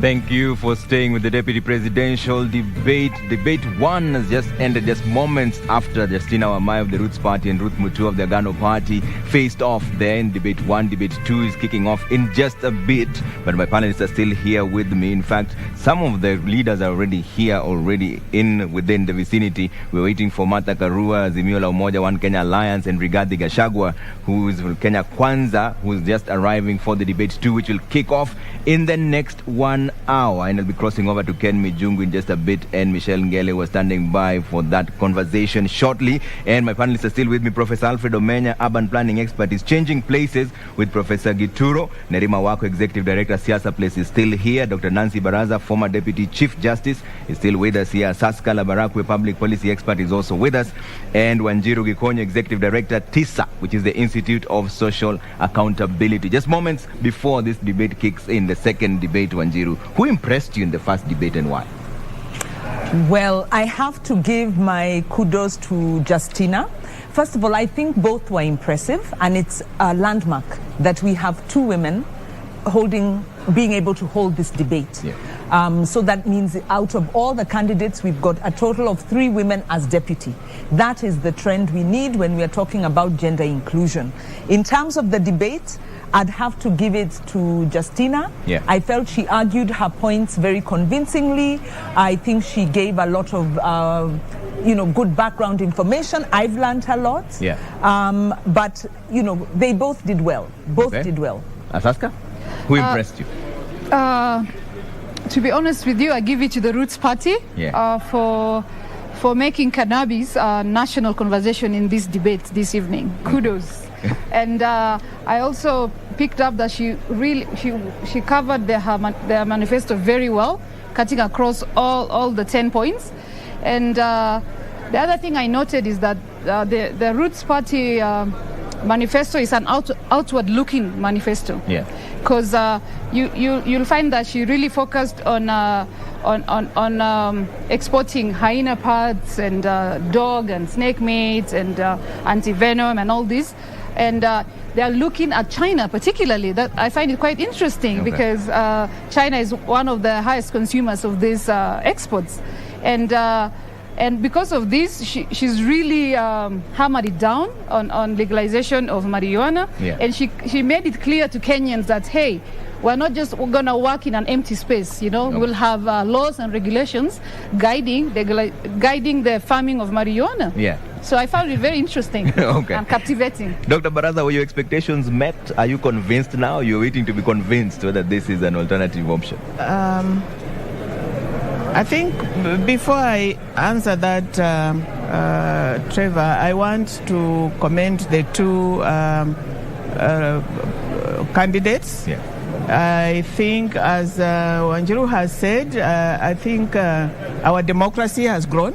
It's growing, that we are having women stand before us and debate and offer themselves. I think our democracy is a demonstration that our democracy is maturing. Yeah. But to come to the issues, I think Justina did very well. She was on top of her manifesto. They are thinking outside the box. She gave us what is it? The issues around their manifestos and why they the issues and how they intend to realize those issues, the law, the regulations. I think she did very well. Yeah. Except we got focused too much on marijuana. Yeah. Probably other issues were not as well articulated. As for Agano, Ruth performed well too, but she ended up reacting to Justina and forgot that they have their own manifesto. She didn't articulate their own manifesto very well. All right. Otherwise, I think it's a clap for our democracy. All right, Dr. Baraza. And you can see right now this debate 2 is just about to kick off. It's starting off in the next 45 minutes or so. And one of the candidates there, Honorable Rigathi Gachagua from the Kenya Kwanza and UDA Brigade, is already here, ready to face off with Honorable Martha Karua. He's just come in first, and of course they're going to hold him for a bit for the second part of that debate, which is kicking off at exactly 8 p.m. all the way to 9:30. That will be moderated by James Smart and Sophia Wanuna. James Smart, who has been told there's no such thing as beard gang.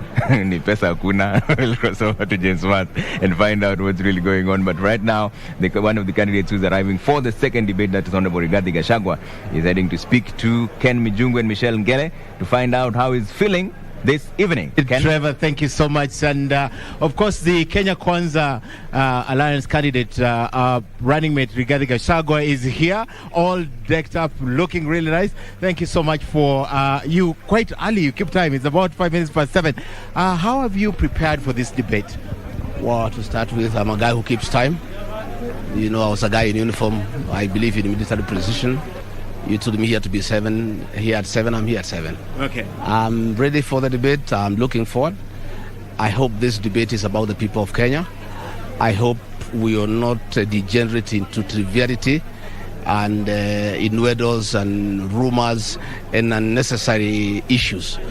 I trust that the moderators will give us a chance to present to the people of Kenya our plan to turn around the economy, to change their lives, to put food on the table, to make sure that every Kenyan can pay their bills, they can take their children to school, to make sure that every Kenyan who goes to hospital cannot be detained there because of lack of money, and to restore the dignity of the Kenyan people. Okay. You know, Kenyans are in a state of helplessness.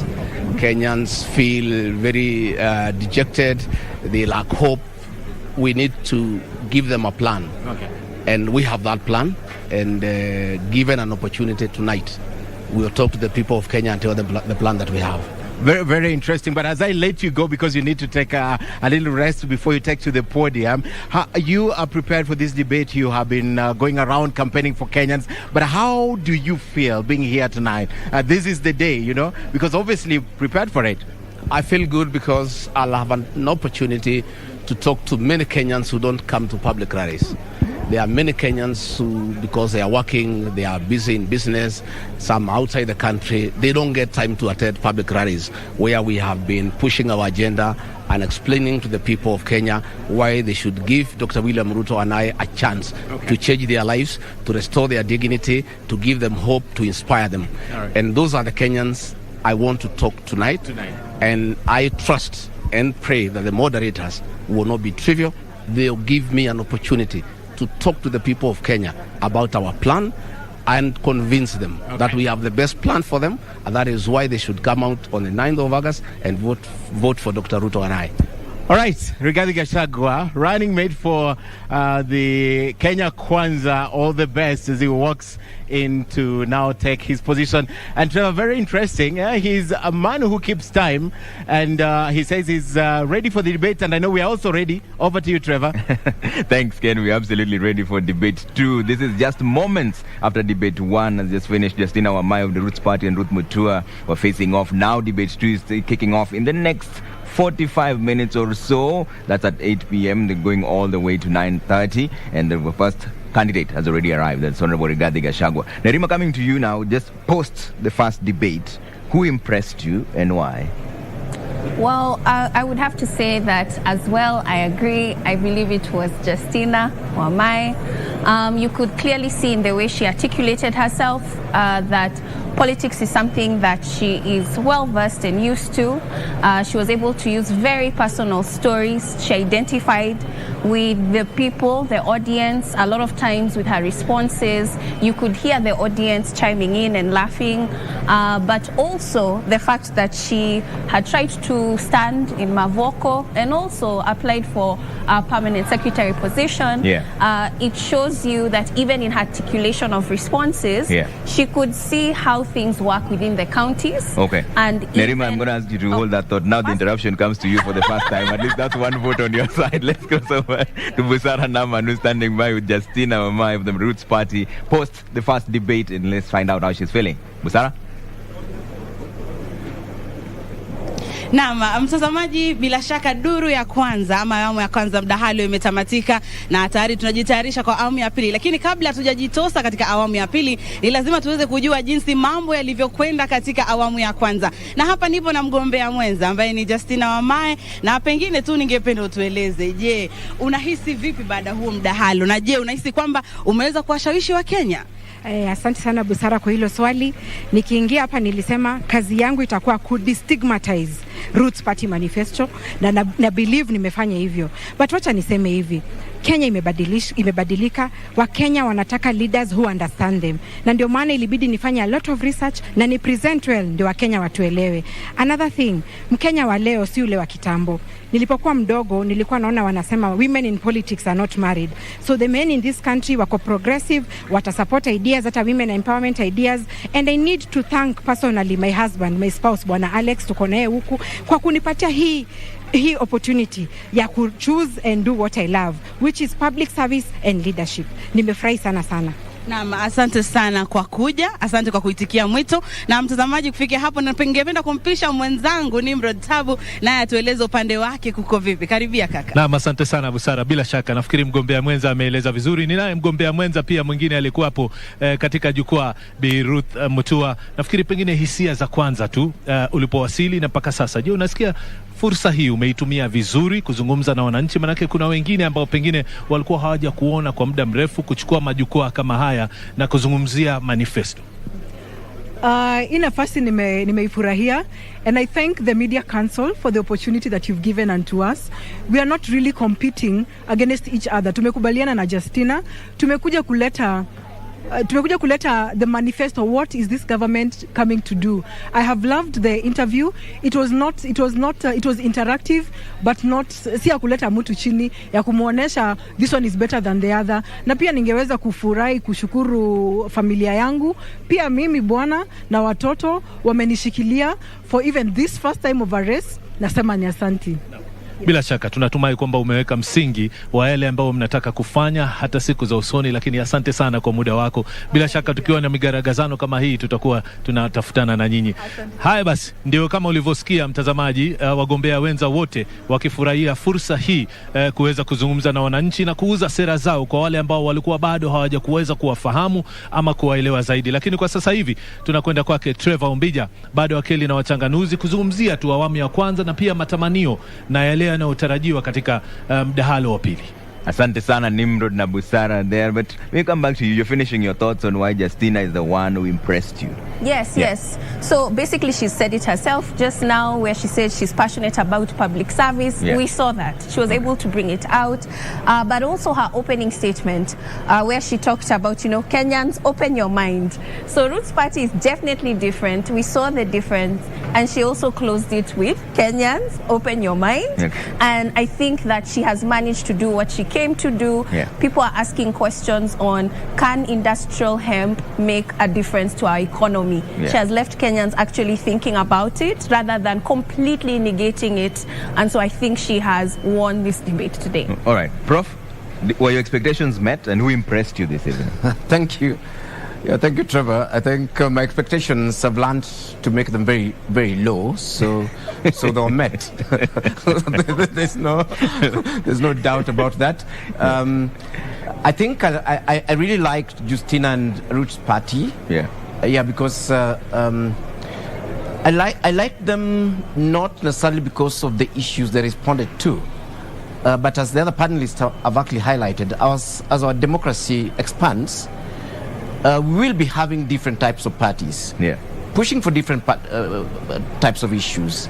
And I think for the first time we are seeing a fringe party, being on the national agenda with a clear issue. And that issue is actually legalization of industrial hemp. And yes, whatever the case, whether we discussed hemp for too long or whatever it is, I think Kenyans learned a lot about that one single issue that Roots Party and Justina brought on board.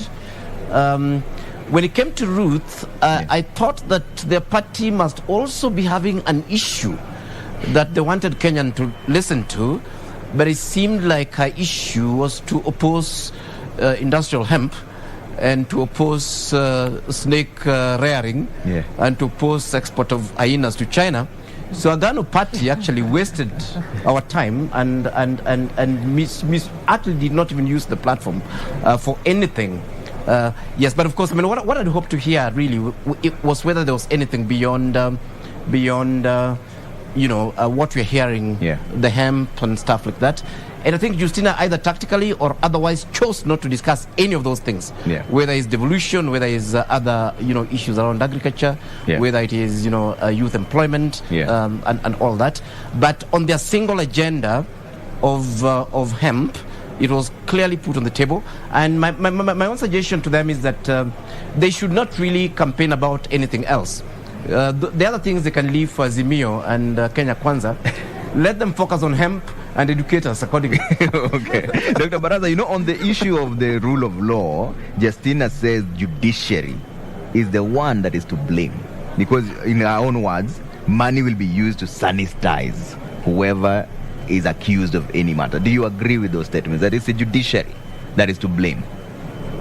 Before I go to the judiciary, I want to support my colleague there about Justina and her hemp. Actually, come to think of it, I use an oil called Indian hemp for my head. So if that hemp is the marijuana, then maybe she should focus there. I use Indian hemp on my head. The judiciary and Justina, I think,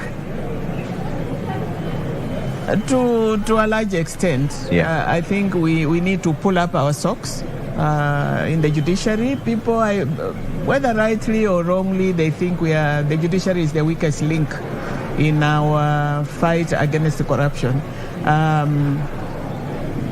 The delays in cases, the drama that goes on around cases, especially cases on corruption.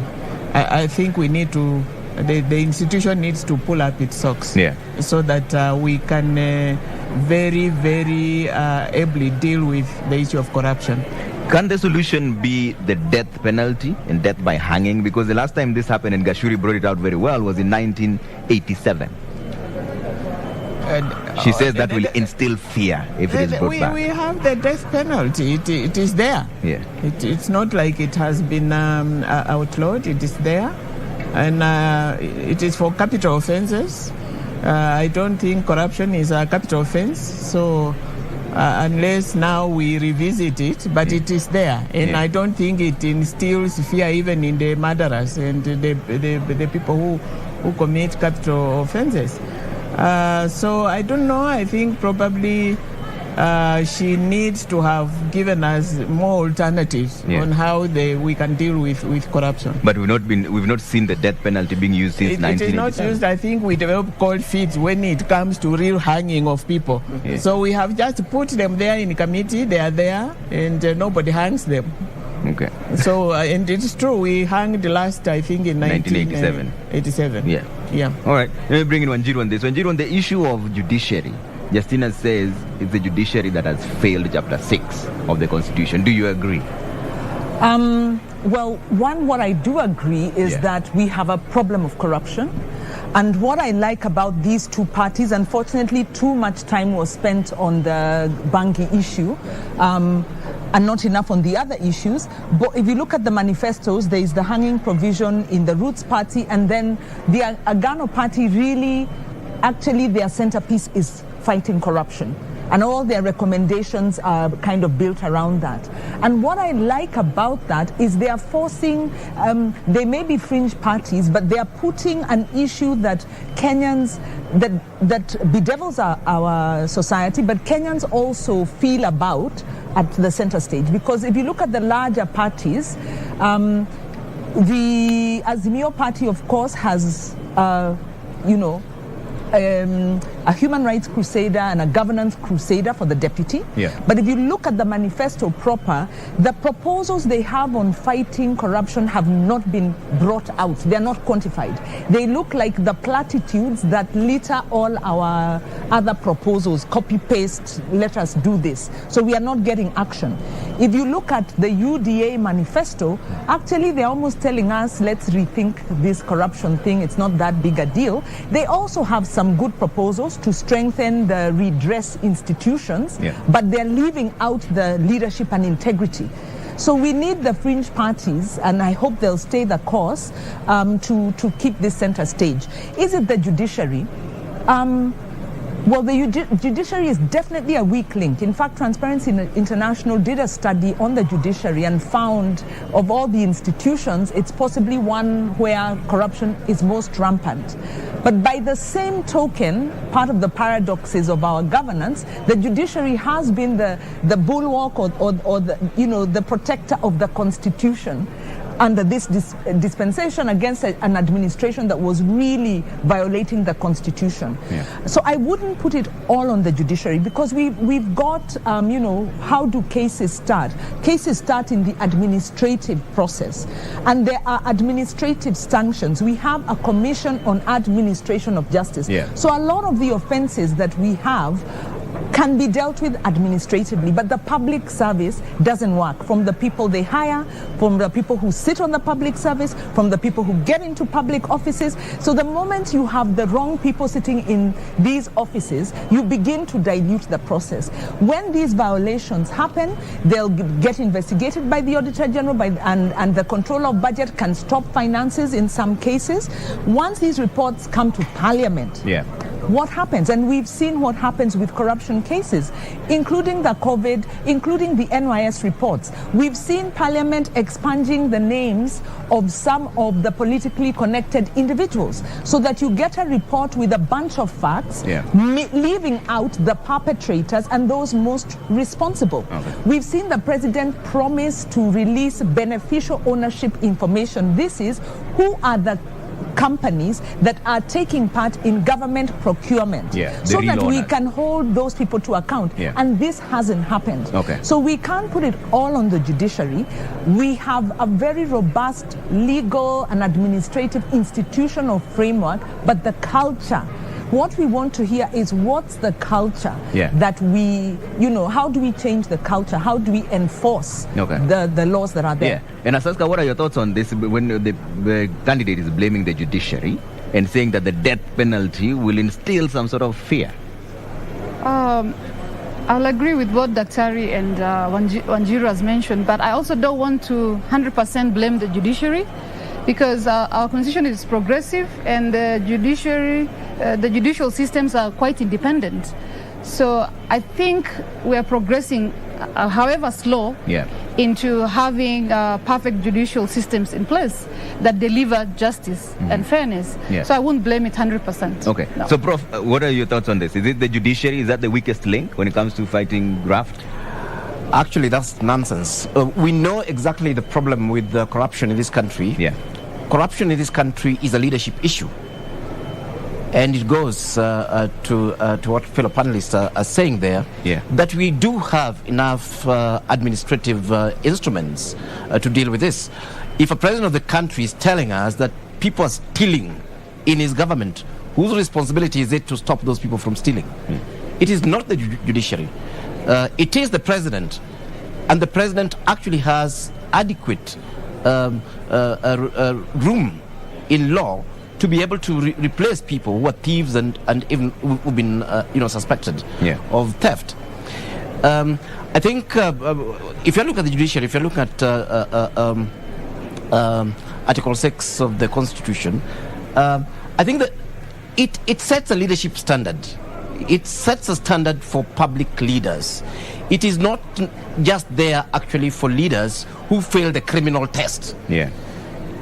If I'm a famous thief, you don't need to prove that Romania is a thief so as not to put me in. To block me from getting into public office. Corruption in this country will only end if we have leaders who are not corrupt. We can create new laws. We can create new institutions to fight corruption. We can threaten to hang people. But, and not just in the country, we know that corruption in private sector is normally when the CEO is corrupt or condones the corruption. Corruption in counties is when those governors are actually corrupt or condone corruption. Counties that have not wanted, that have actually wanted to serve the public properly and ensure that public resources are used properly, they are being done, and it's not because of the judiciary.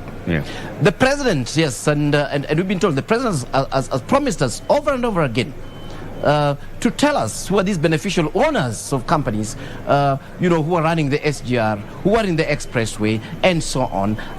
I'm happy to say on national TV that, as far as I'm concerned, the president himself has failed that test to lead from the front.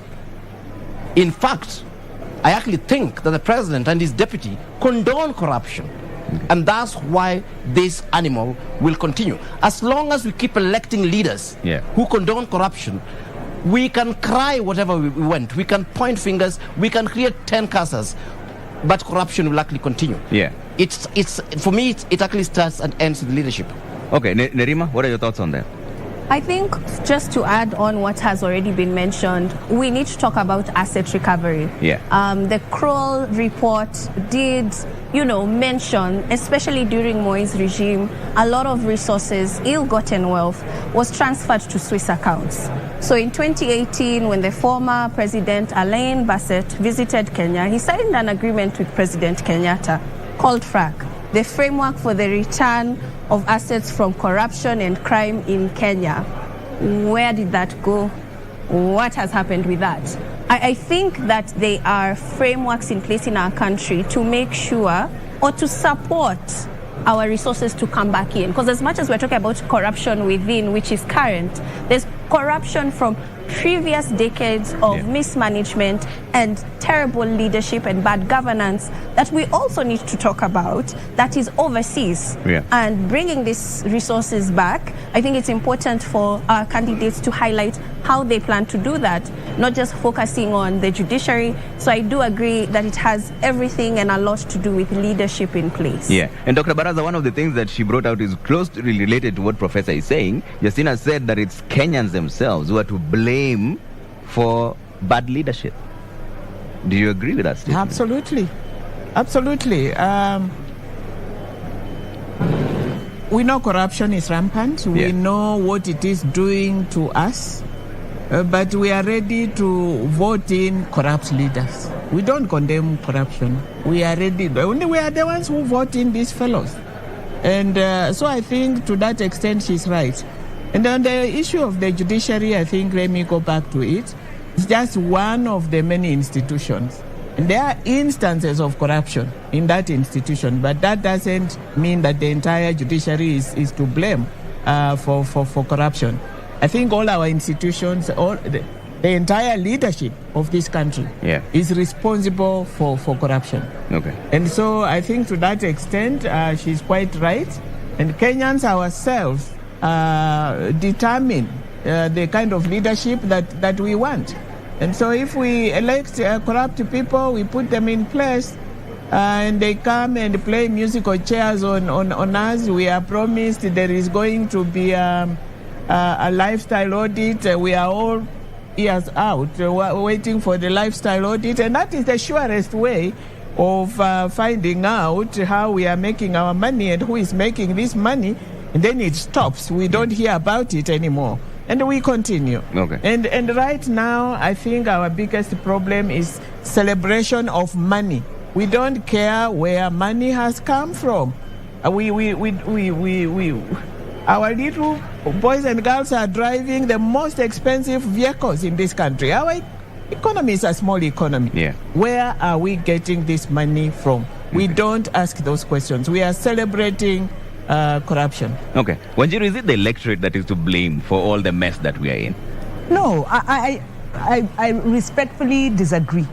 I think it is sometimes we don't understand why some of these political decisions are made. When you look at, some of the candidates, like let's say Mike Sonko, he's been impeached in one, ran Nairobi to the ground, yet there's an indication that he may get acceptance in Mombasa had the court allowed him to do so.